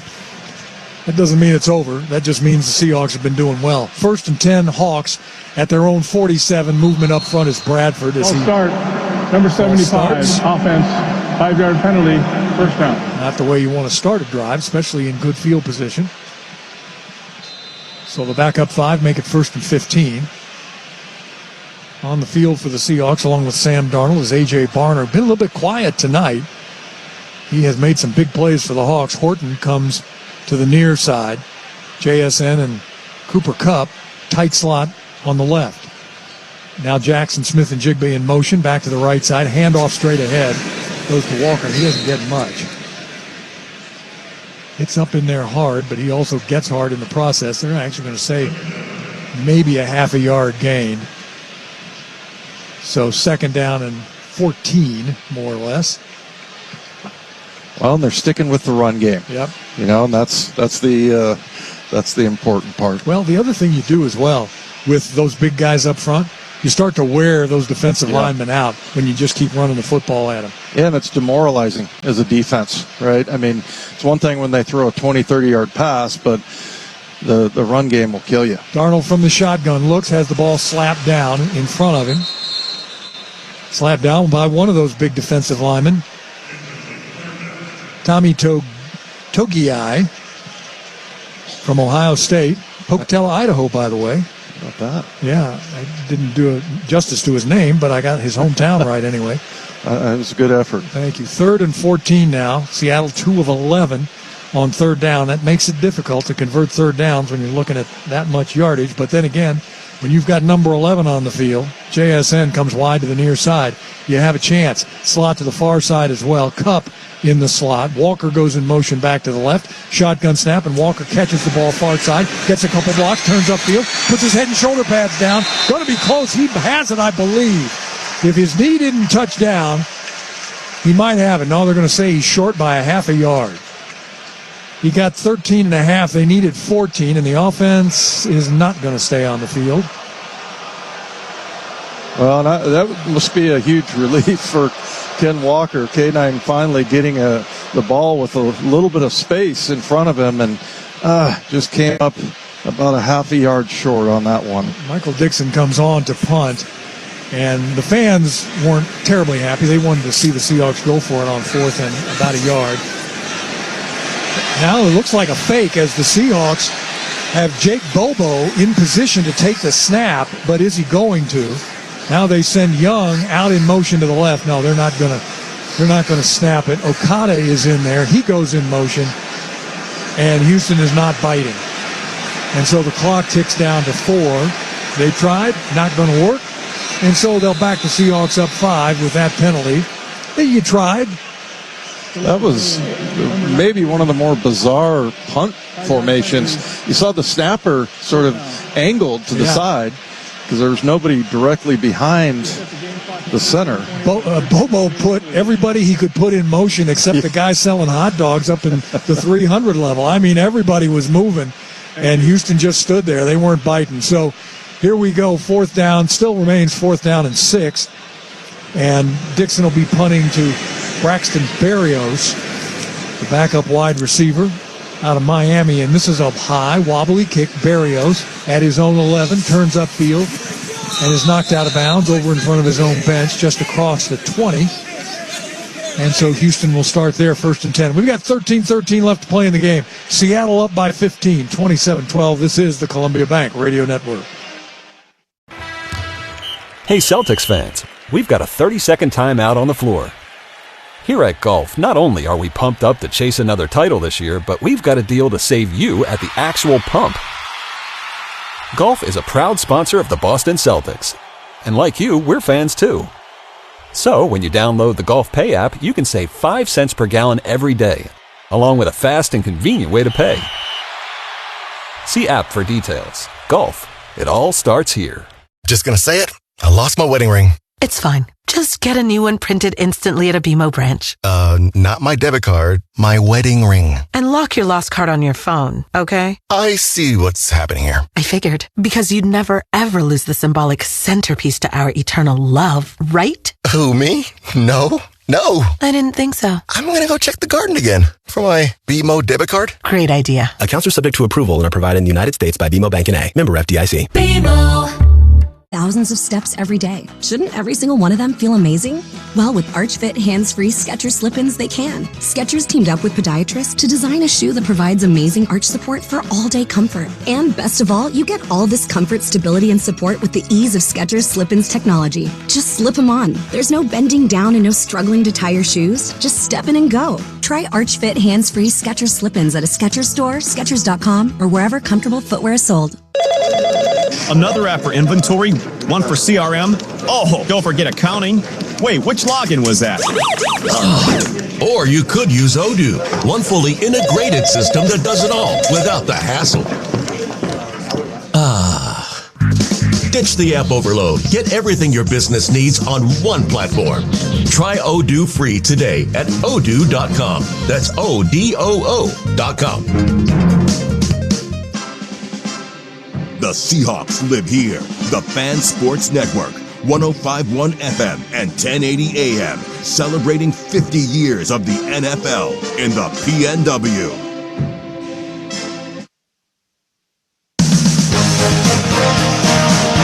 Tonight's Crucial Catch game is presented by Virginia Mason Franciscan Health. Let us help you intercept cancer by getting screened. Visit Seahawks.com/Crucial Catch to learn more. Well, they're showing the decibel level here at the stadium, and it's up to 108, and probably going to break that on a 1st and 10 by Houston at their own 21-yard line. Stroud, play fake, throws far side, ball is slapped away. Once again, good coverage out on the far side by Job. Nico Collins hit the ground hard in front of his own bench, and he stays down on the far side. He's grabbing his helmet. So he may have banged his head on the ground. It's an incomplete pass. Makes it 2nd down and 10. Yeah, just like we talked about earlier, you can barely see the receiver if you're in the backfield. You can't even see it. C.J. Stroud, he was on such tight coverage. I think it might have hit Job in the back of the head. And everything is stopped now from the officials. Carl Cheffers. I wonder if can't tell if it's the clock or is the player, not Nico Collins, not far enough off the edge of the field, maybe. There we go. Now we're set for 2nd and 10. 13:09 to play in the game. Seattle leads 27-12. Stroud out of the shotgun. Here comes the blitz. He throws quickly. Ball is out there, incomplete. Throws it over his intended receiver. That was on the far side, Jaden Higgins. That's twice now he's overthrown Higgins down the far sideline. A couple of Seahawks running with him. Makes it 3rd down and 10.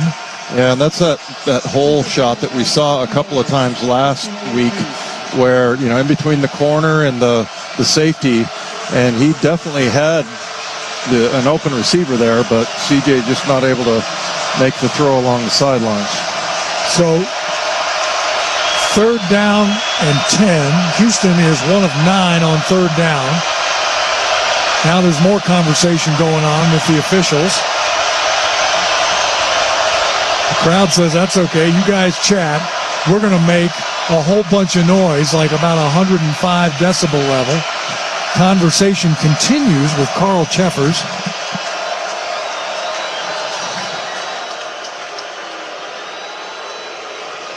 He's been talking to the side judge.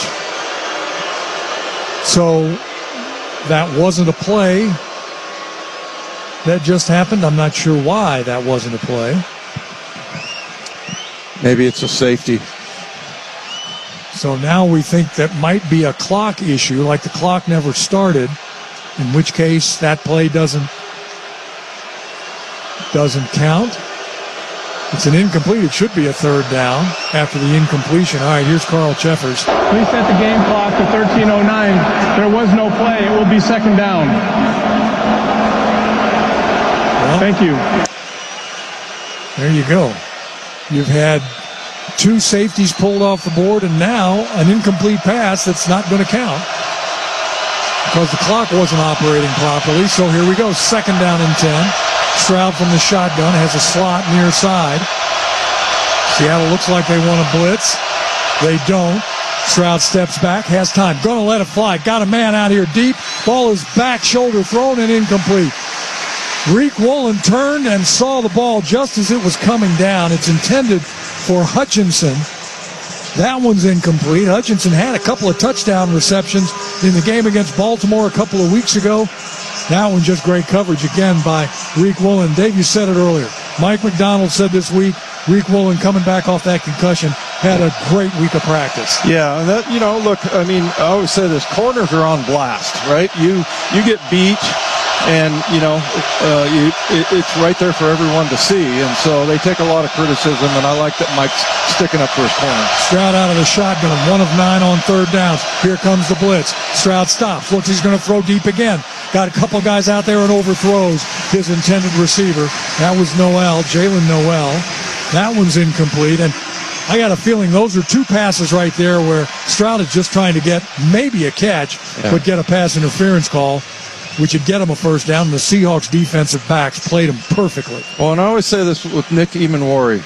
He's so mature. I mean, that was, again, looks like a 10-year veteran out there, and he had coverage all the way, didn't panic, didn't grab, because that's typically, if especially if you're a rookie, you think, oh, man, I gotta get this, I gotta stop this play no matter what, and he just played it perfectly. Townsend with a high punt from his own 10, bobbled for a second by Horton, stops, takes off again, breaks 1 tackle, spinning around, be careful, young man. Get down on the ground. Don't let him pull that ball out of your hands. Everybody's pushing and shoving out there. They finally got his forward progress stopped at the 38-yard line of Seattle. That's the one thing that makes you nervous when you're fighting for an extra yard or two, is that they try to strip that ball out. Say 12s, keep up with the team all season long with the Seahawks mobile app. Team news, real-time stats, video highlights, and more right at your fingertips. Download the Seahawks mobile app from the Apple App Store or Google Play Store today. Hawks get the ball back, 1st and 10 for Sam Darnold and company at their own 36-yard line. 12:38 to play in the game, and Seattle up 27-12. Sam goes under center. Charbonnet is in the backfield. JSN starts on the left, comes back over to the right side. 4 down linemen for Houston on defense. Throw out into the near side flat is incomplete, intended for Arroyo. It looked like he got bumped by Speed, the linebacker, coming out to the near side flat, but no flag. Yeah, I was afraid Speed was going to undercut that.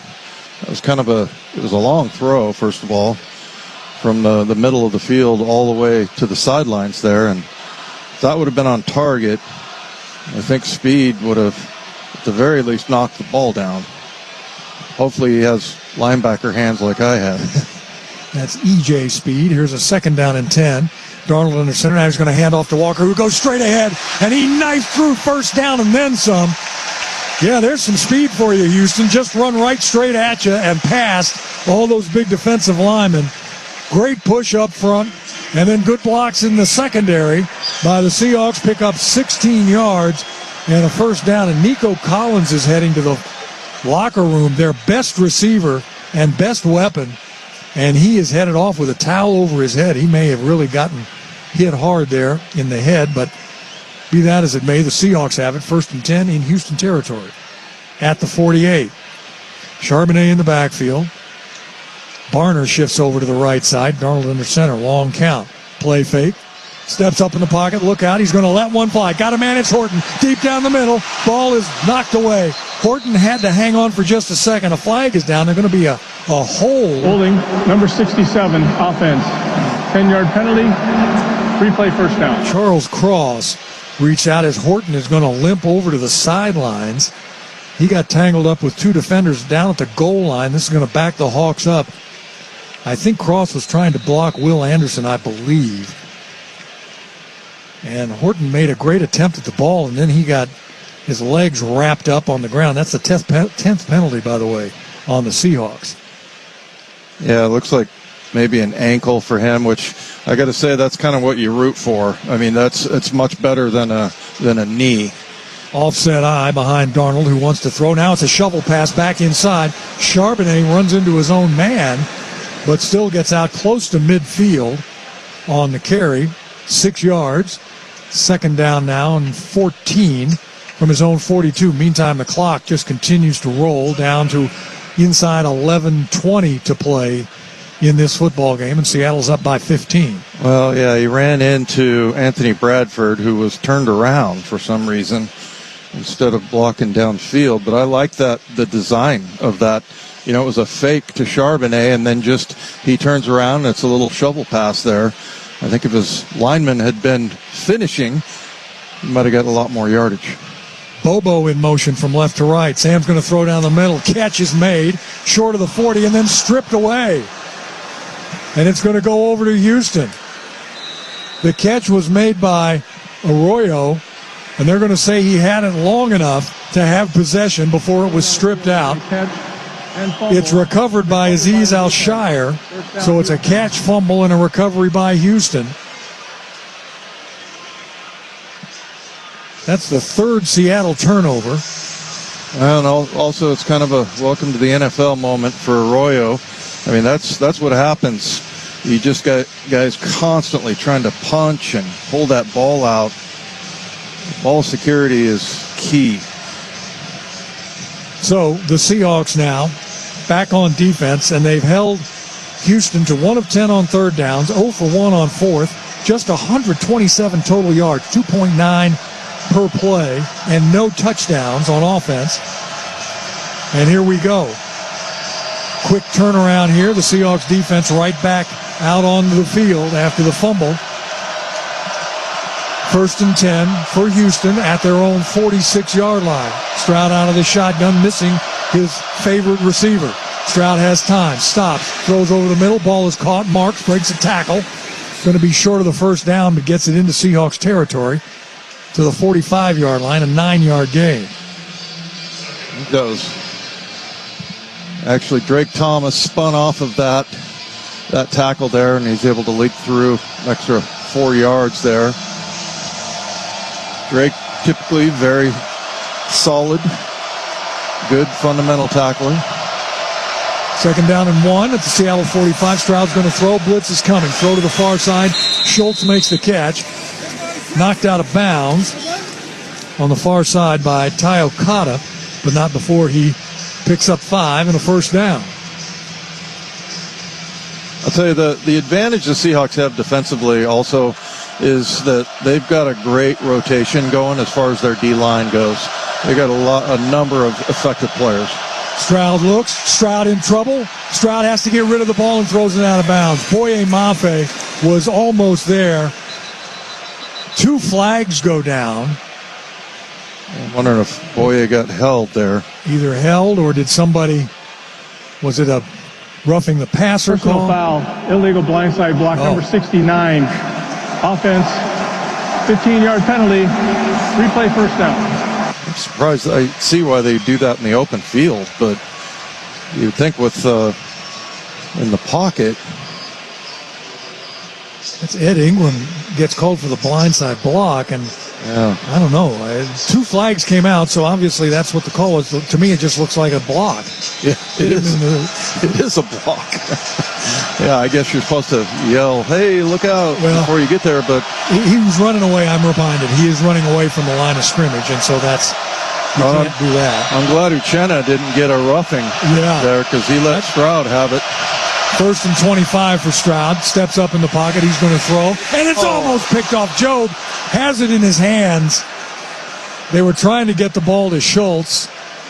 and it kind of went between the two receivers, and Job was the closest guy to it and just couldn't hang on. It would have been great to be able to get that turnover right back again. Boy, he was good coverage that time, too, by Drake Thomas all over Schultz. Yeah, wasn't he? I mean, that was, for a linebacker, that was amazing. But, Job's going to hear about that in film. Oh, yeah. That he didn't catch that one. 2nd and 25 at his own 45. Stroud takes the shotgun snap, steps up in the pocket. He's got a lot of running room across midfield, stumbles across that midfield stripe and falls at the 45-yard line. Picked up 10 yards. Still got 3rd and a long way to go, 3rd and 15. And Houston's going to get right back on the line of scrimmage. Marks is the running back. He's a good receiver out of the backfield. Hutchinson, one of the wide outs. He comes wide to the near side. Into the slot goes Noel. Barrios on the far side. Stroud takes the shotgun snap. Looks, he's going to throw and just throw it toward the side, out of bounds. He was feeling pressure. Williams was closing on him fast, and so was Nwosu. Happily, no flags down. Yeah, I was afraid they were going to call that, because I call it the defying gravity flag, because you saw that Big Cat kind of hit Stroud low.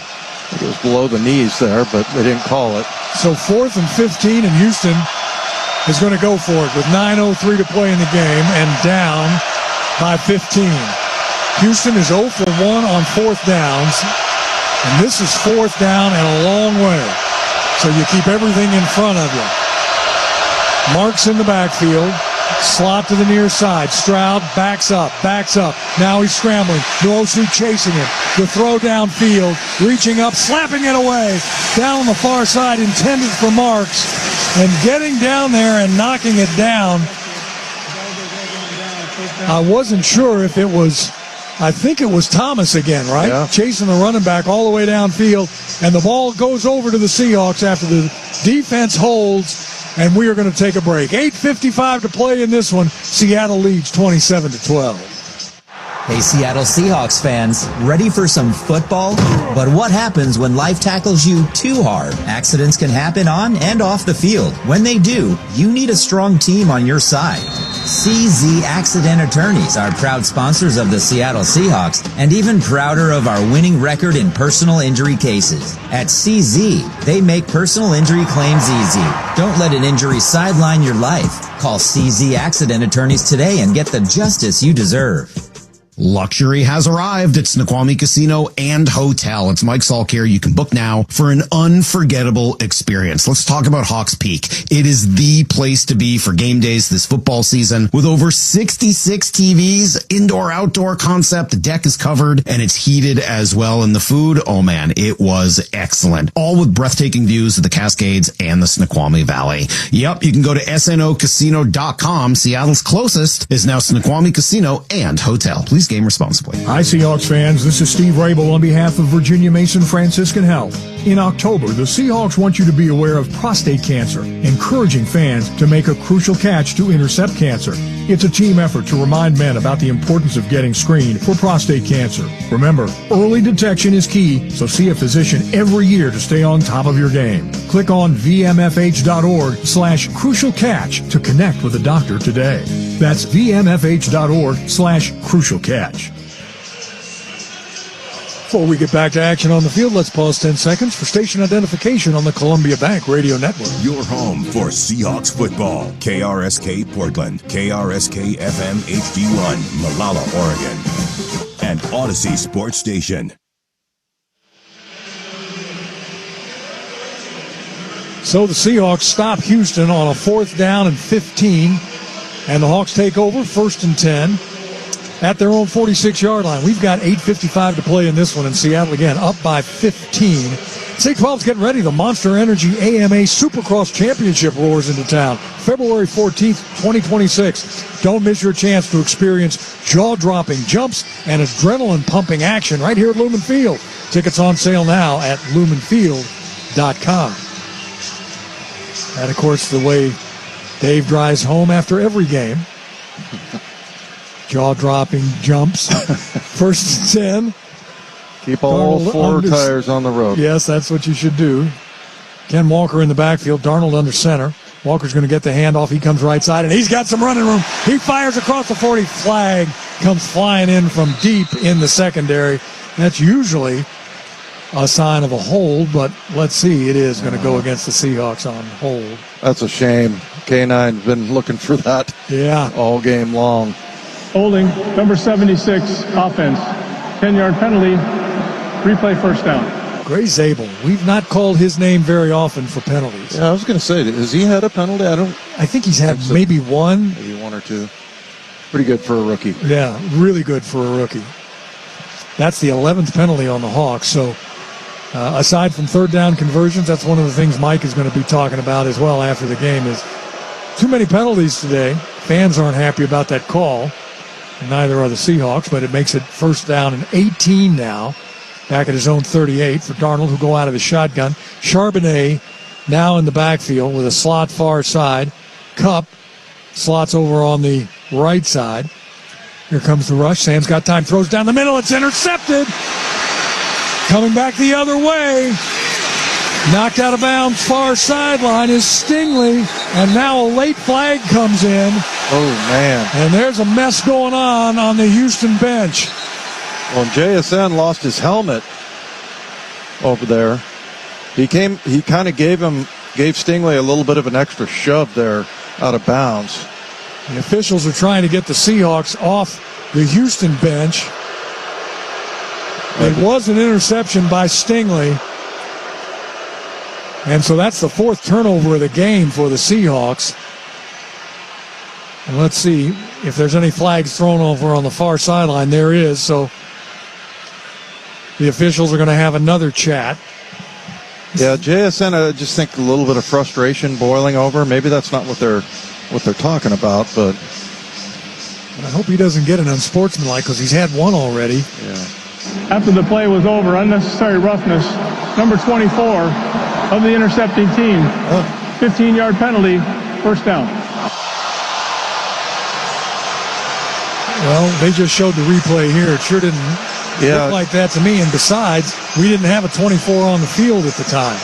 Well, and then he really jammed JSN's helmet and knocked it off and kind of attacked him. And then comes over and another player comes over, Christian Harris, and shoves him.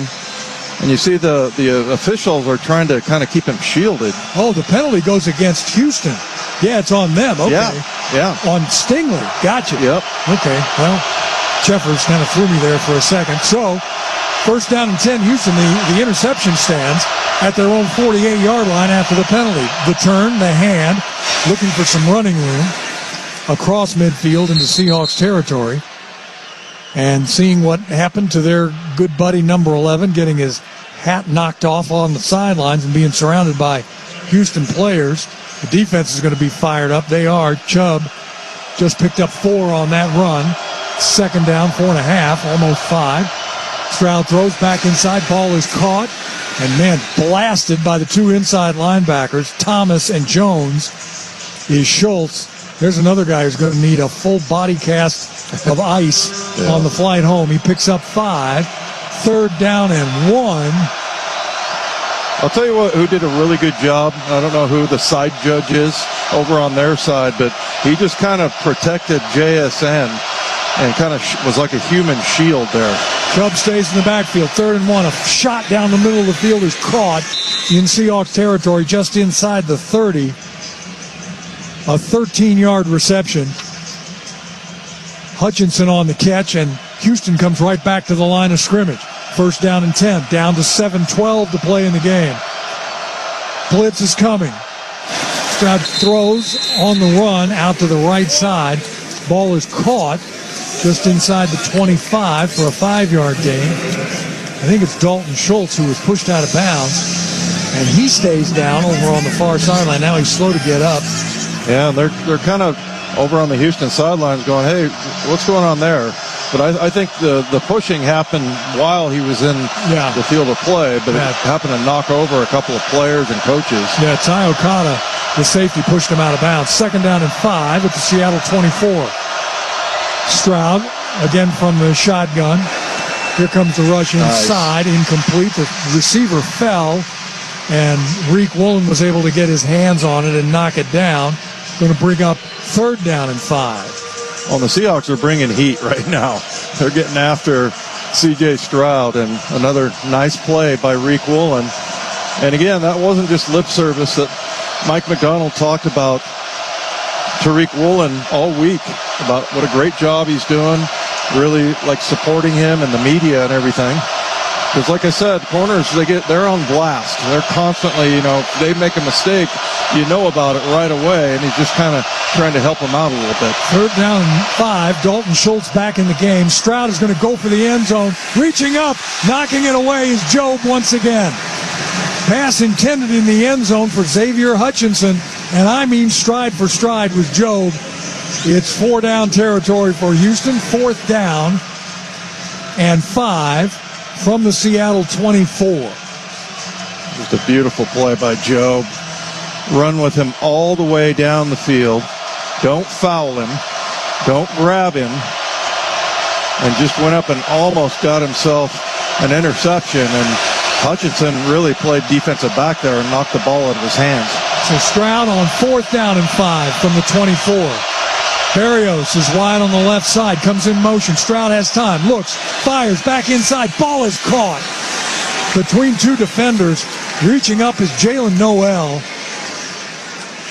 as he runs kind of a sail route out to the near sideline for 21. Boy, it got quiet in here in a hurry. For 21 and a 1st down. It's going to be 1st and goal from the 3. Yeah, they got to get after C.J. Stroud. That was a pretty long developing play there, and they were bringing some heat earlier because they trust their cover guys. But you can't let them have that much time to throw. So now, 1st and goal from the 3 for Stroud, who goes under center. Marks is the single setback. He's going to get the handoff. He's going to run into Thomas and be stopped just short of the goal line at the 1, maybe just a little inside the 1. He picks up 2. Clock continues to move, 5.5. This is just a 2-score game, a 15-point lead for Seattle. So, you don't want to let Houston get back into this one. They're trying right now. 2nd down and goal from the 1. Stroud, play fake, rolling right, being chased, throws the ball in the ground. Almost had it picked off by Kobe Bryant. He was trying to throw it away, intended for Schultz. And Kobe Bryant was closest to it. He almost picked it off. Great defense there. And Ty Okada had to kind of navigate through some traffic there to get out on coverage. Did a great job with that. And they're going to go down swinging here, this defense. Houston, 1 of 12 on 3rd down. Looking at a 3rd and goal from the 1. Marks stays in the backfield. Schultz up on the line of scrimmage. Stroud under center. Play fake. Looking to the end zone. Throws ball slapped down. Ty Okada in the front 3rd of the end zone reaches up and knocks that ball down. It was going to be intended for Xavier Hutchinson in the back of the end zone. And, of course, Houston's going to go for it on 4th and goal from the 1.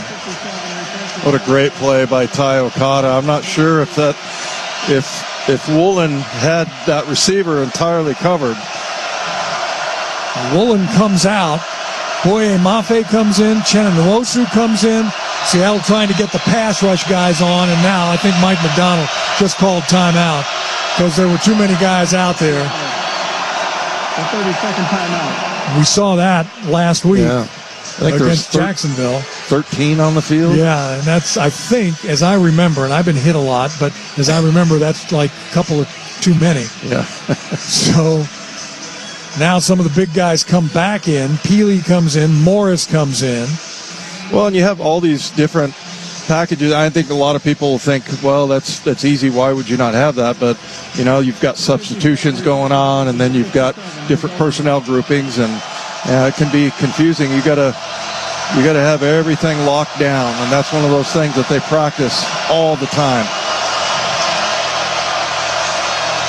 So DeMarcus Lawrence is in there up front. On 4th down and goal from the 1, I backs. Marks is the tail of the eye. The handoff to Marks. He gets hit at the goal line. He's not going to get in. Flag is down. It's going to be a procedure call, I think. Prior to the snap, false start. Yep. Number 57, offense. 5-yard penalty. Remains fourth down. So that's one of the backup offensive linemen. But instead, the Seahawks don't get credit for that stop at the goal line, and Houston gets another crack at it. Well, I know those are the rules, but it's kind of a raw deal a little bit. You got to stop there defensively, and they get another chance. Boy, DeMarcus Lawrence did a great job on a swim move getting inside to help make that tackle. Now, 4th and goal from the 5. Receivers, 3 of them on the right side. And now timeout called again by the Hawks. Mike McDonald made that call from the sideline. Morris is going to come out. Chenna Nwosu goes in. Jones, Bryant come over to the near side to talk to the coaches. Houston is 1 of 3 on 4th down. They wouldn't have made the last one had there not been a penalty. One that had to be taken, couldn't be declined by the Hawks. So it stays 4th and goal from the 5. In the secondary, Imanwari, Woolen, Bryant, shotgun formation. Stroud takes the snap. Steps up, throws the ball back of the end zone, incomplete.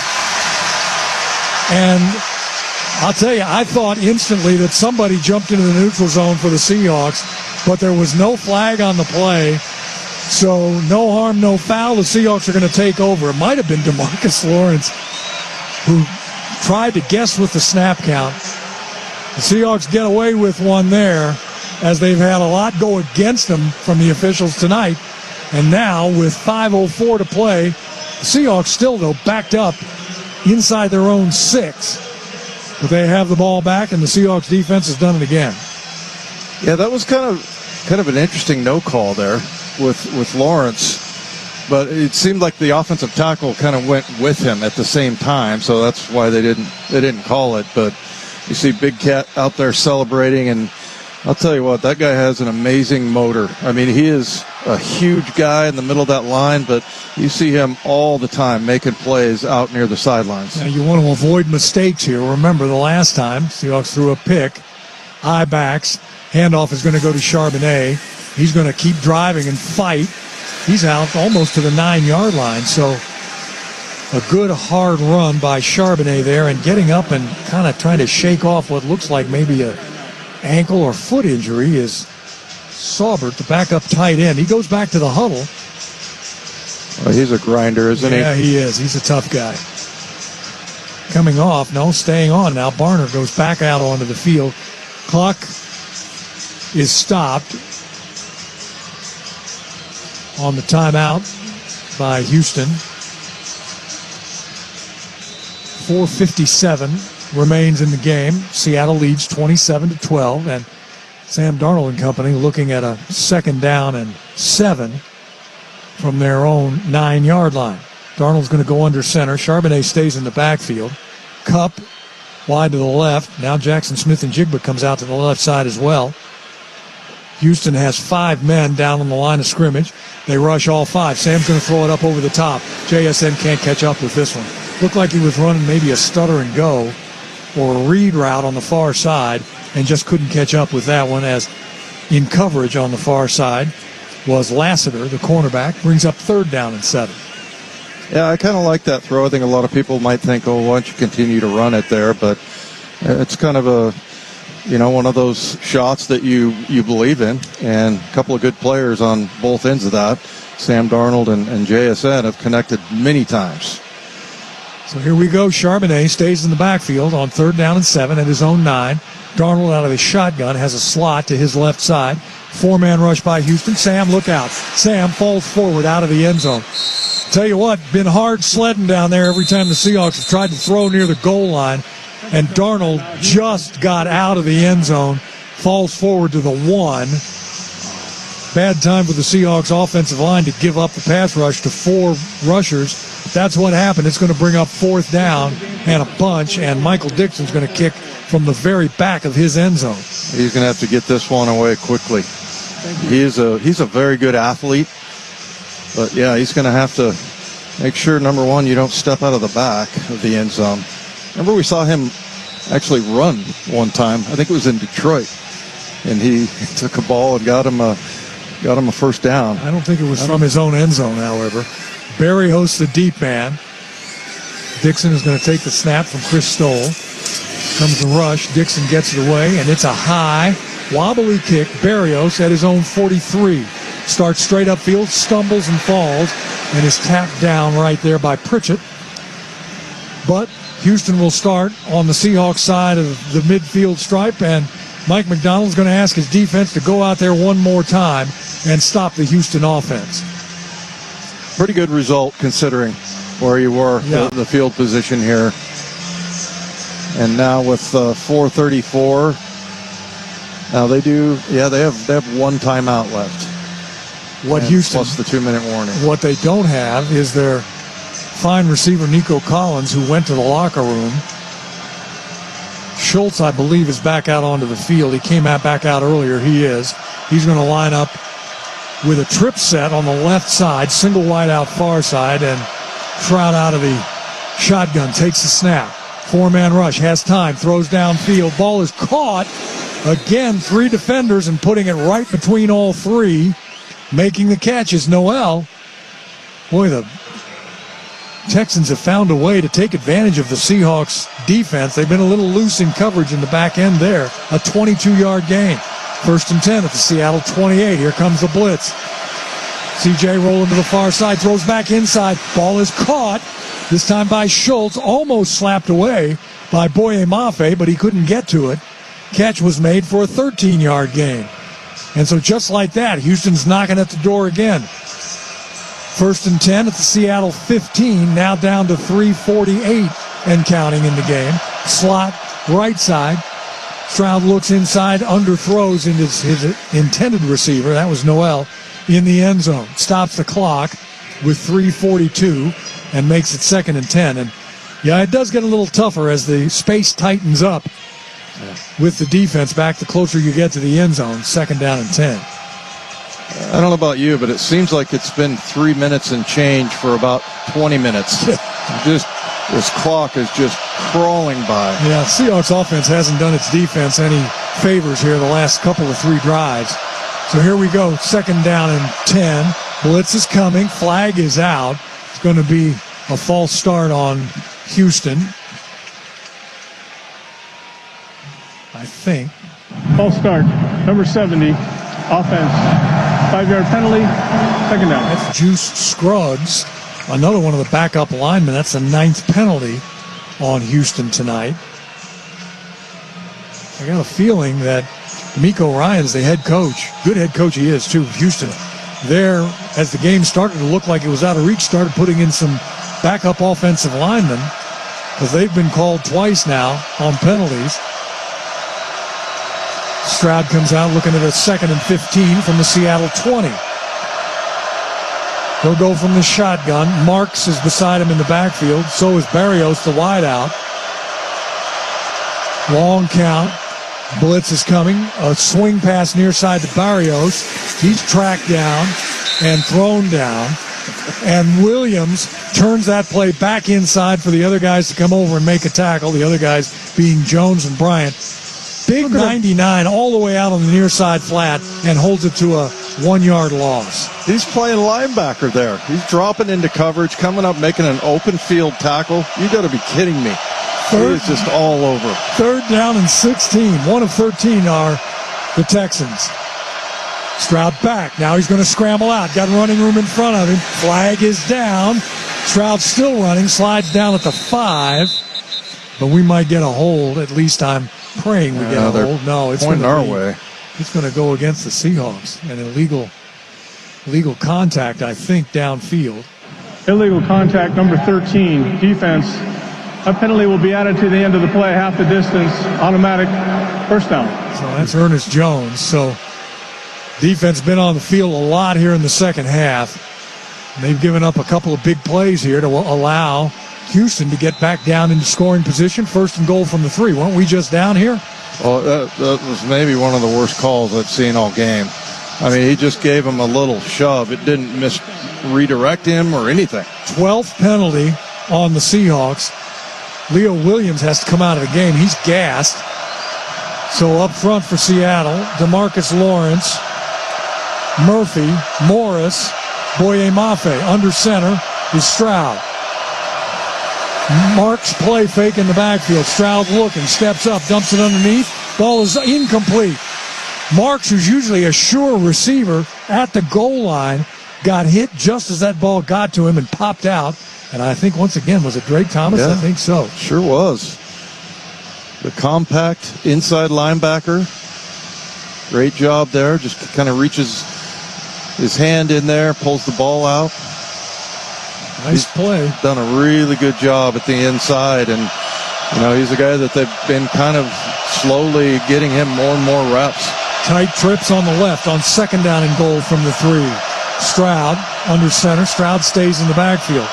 Schultz goes in motion. Handoff to Marks. He gets hit in the backfield. Oh, my goodness. Holy catfish. What a hit.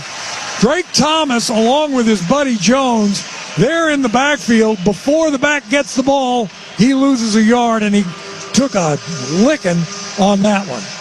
Boy, what a great job by Drake Thomas, just finding a gap on the backside and kind of runs under the block. Him and Ernest Jones both. Defense has had some serious goal line stands here in this 4th quarter.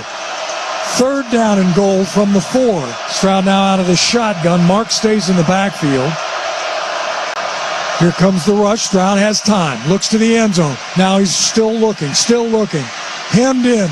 Now he's being chased. Now he throws to the end zone. Ball is finally caught. Is it caught? Touchdown it is.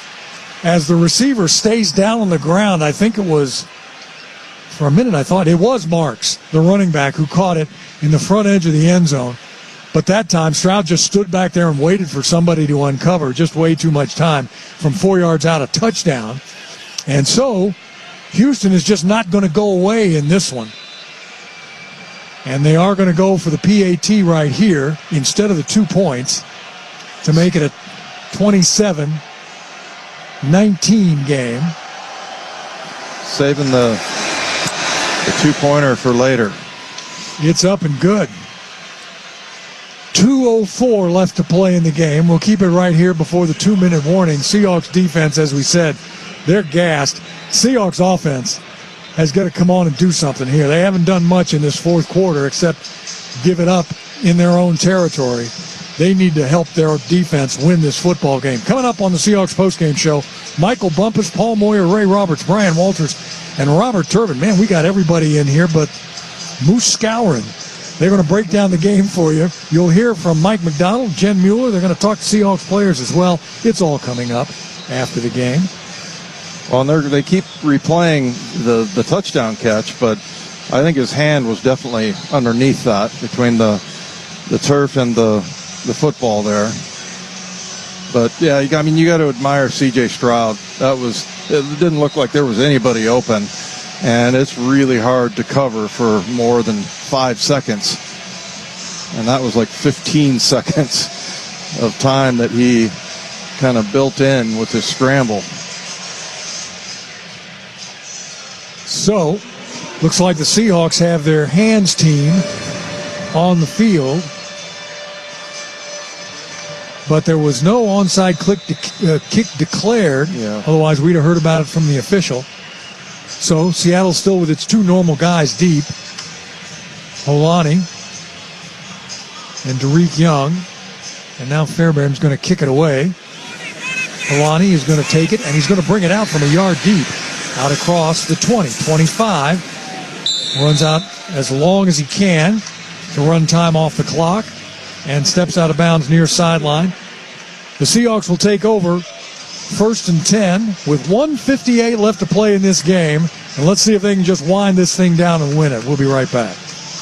Did you know that there are 6 cancers that can be detected early with annual screenings? This is Steve Rabel for Virginia Mason Franciscan Health. The Seahawks are teaming up with Virginia Mason Franciscan Health and the American Cancer Society to encourage you to get the life-saving cancer screenings you need. Ask your doctor about breast, cervical, colon, lung, prostate, and skin cancer screenings at your next visit. Go to vmfh.org/crucial catch to schedule your appointment today. Let's all intercept cancer together and make a crucial catch.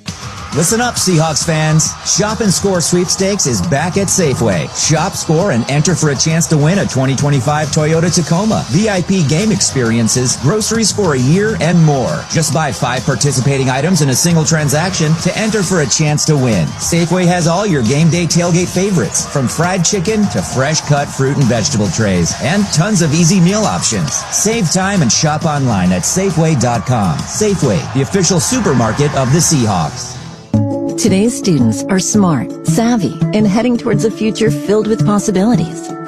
Education is the light that can help guide them on their path to fulfilling their dreams. That's why Washington's Lottery is a proud partner in the goal to promote college and career training. With every lottery game you play in the pursuit of making your dreams a reality, you're supporting the next generation of game changers who are using education as the way to reach theirs. Thanks for playing, Washington. With NFL Plus, keep the NFL in reach. Stream live out-of-market preseason games, live local and primetime games on mobile during the regular and postseason, and NFL Network, including 7 exclusive live games. With NFL Plus Premium, watch every touchdown every Sunday afternoon during the regular season on NFL Red Zone. And for a limited time, save 20% on an annual NFL Plus Premium subscription. Offer ends September 15th. Sign up today at plus.nfl.com/radio. Terms and conditions apply. Well, there are a few Houston fans here dressed all in red behind the Houston bench on the far side that are still holding out some hope for their team. But with 1:58 left on the clock, the Seahawks have the ball at their own 27-yard line. Houston has just 1 timeout left, so do the Hawks for that matter, but they don't want to use one. So we're going to have 1 play here, and then I know Houston's going to call another timeout. Darnold goes under center, Charbonnet in the backfield. JSN in motion from right to left. Charbonnet takes the handoff, sidesteps 1 man in the backfield, wraps both arms around the ball, falls across the 30. Timeout is called on the far side, and that's... Third and final charge timeout, Houston. A 30-second. That's what I was going to say, Carl. But thank you for the reminder. Last timeout called with 1:53 now remaining. Say 12th catch, Seahawks Central, Thursday nights on Kong. Ernest Jones is mic'd up for tonight's game and featured in Thursday's show. And Mike McDonald sits down one-on-one with Paul Sylvie. Catch Paul, Dave Wyman as well on Seahawks Central, Thursday at 9:30 p.m. on Kong and Friday at 7:30 p.m. on King 5. Well, you got to say, you look at Houston and, you know, they took the ball away, and they worked for it, too. You know, pulling the ball out. Sam Darnold with the non-safety. So, yeah, I mean, that defense of theirs has worked really hard. Darnold goes under center. He's going to turn and hand the ball off again to Charbonnet. Again, he wraps both arms around the ball and gets out to the 35. Clock now is going to continue to move. Nobody can stop it. Well, the Seahawks could, but they don't want to. Seahawks may have to run 1 more play here with 1:35 and counting. Well, a couple plays now because it's 4th down and 3. I beg your pardon, 3rd down and 3. Yeah, the board had it wrong up on the far side of the field. That's what threw me a bit. Eye backs. Charbonnet, the tail of the eye. 5 down lineman, blitzing linebacker, hits Charbonnet, who spins out of that tackle. He's not going to get a first down, however, as Houston swarms to the ball and actually lost a yard. The clock now inside of a minute to play, and now there's a late flag that came in, and if this penalty is on Houston. Yeah, I think it is, just because they were punching and trying to pull that ball out and just got a little bit too Personal foul, number 98, defense. There you go. 15-yard penalty, automatic. First down. And that's going to do it. Yeah. Tim Settle Jr., the first time we've called his name today, the starting defensive tackle, and he gets called for a 15-yard penalty, the 10th penalty on Houston. And now Seattle can just wind the clock down, a couple of kneel downs, and that's going to do it.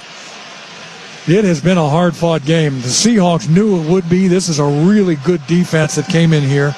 And the Seahawks had a lot of opportunities. There was a lot of shooting oneself in the foot by the Seahawks tonight. So if they can clean that stuff up, just think of how well they play. Combined, 22 penalties on the game tonight with these two teams. Yeah, I was just watching Rick Dennison. We got the coaches next to us, and he's the run game specialist. And he had a little bit of a smile on his face, but just kind of shaking his head like, phew, we made that a lot harder than it needed to be. Darnold takes the knee. The clock is going to continue to tick. They're going to have to take one more knee, and the fans that are still here, and there are a lot of the 12s here at Lumen Field. Been a tough night for Seahawks or sports fans in general as the Mariners lost their game, but the Seahawks win here against a really tough Houston Texans football team. The clock still has 30 seconds on it, but the two teams come to the middle of the field. They're going to shake hands, and Mike McDonald knows his guys have been in a scrap, and they have been. Houston coming in, having won their last two straight, and we head down to the sidelines with Jen and Ernest Jones. Those red zone stands were unbelievable. What'd you tell the defense going into the fourth quarter? Teams, when we get down there, you don't run the ball in. And when you get down there, we're going to suffocate you, make it hard. And that's what those guys were intended to do, and that's what we were able to do. Drake Thomas had a pass broken up. He had some big plays in there. How has he really just kind of elevated this defense? He's what I've been saying. He's a baller. He can get into any situation, go out there and make plays, and that's what he's been doing. Super proud of him, and just looking forward to the continued success from Drake. You get an interception. I'm not really sure how you did. Were you on the ground when you got that ball? Yes, I was on the ground. It's crazy. In that same spot last year, I dropped the diving one against Sam, so this time I had to make sure I caught it. Not that anybody's keeping track. And lastly, you guys are heading into the bye. Of course, you wanted the win, but what does this win allow you to do on the bye? I think for the bye, we'll be able to relax. Won't have to worry about the taste of losing in the back of your mind. So for me, guys, go relax, but when we come back, the real season starts, and this is where it gets going for real. All right, go enjoy this one, Ernest, as he leads the team in tackles today, Steve. He sure did, a dozen, 12 tackles and an interception. His third on the season, by the by. Defense stood up when they had to, and they had their backs up against the goal line a number of times, and they did a terrific job until right at the very end when Houston was able to put one over. So, again, Seahawks, lots to clean up, but Dave, the big news here is you got a week to get everybody healthy, and we fully expect to see Love and Witherspoon and all the rest of the guys banged up, ready to play when the Seahawks head on the road to Washington. This was a very important win tonight. Yeah, well, when you look at Love and Spoon, I mean, those two guys could arguably be, and I'm looking at, Big Cat, maybe Leonard Williams, but maybe a couple of the best players on the team. And, you're missing those guys so much. So it was really a nice, that they were able to get this win and give those guys an extra week, right? So, it was, I think it's going to be a slightly different defense, but they hung in there, man. And, Ernest Jones, you listen to him talking to Jen, his maturity and his leadership. He's only 25 years old. Yeah. He hasn't been in the league that long, but he has had an action-packed career because this is his third franchise, and he finally found a home here, and so I'm just really happy about him. And also, like he mentioned, the development of Drake Thomas has been fantastic. He really has played great football. So it was nice to see that, and I still think coming out of this, our greatest asset is our defensive line. They are bullies. They absolutely hustle on every single play, and it's just a culture and a standard that they have. And when you can just whoop the opponent up front, I mean, that's huge. The Seahawks win at home for only the second time this season. That was an important part of tonight's game as well. And they go into the bye now with a win, as Ernest said. Leaves a much better taste in your mouth than going in with a loss. A terrific game, mostly for the Seahawks. You always like the win, and now you go get healthy and get a little bit of rest. Tonight's final score, the Seahawks 27, the Texans 19. You've been listening to the Columbia Bank Radio Network. I want to thank our crew, as always, on statistics, Riley Michael, studio coordinators Brady Robick and Ian Douglas, our engineers, Brennan Rogers, The executive producer, Seahawks Radio Network, is Nasa Chobe, and the Seahawks director of broadcasting and our in-studio producer right here in the booth is Brian O'Connell. Seahawks return from their bye in 2 weeks, facing the Washington Commanders in another primetime matchup, this time on Sunday Night Football. Seahawks pregame show begins on Sunday, November 2nd at 3 p.m. Pacific. Coming up next, you're going to hear from Coach McDonald and his players in the Seahawks postgame show. Once again, our final here from Lumen Field. The Seahawks 27, the Texans 19. For Jen Mueller, Dave Wyman, I'm Steve Rabel. Thanks for being with us. The Seahawks head into the bye with another win, and they stay at the top of the NFC West.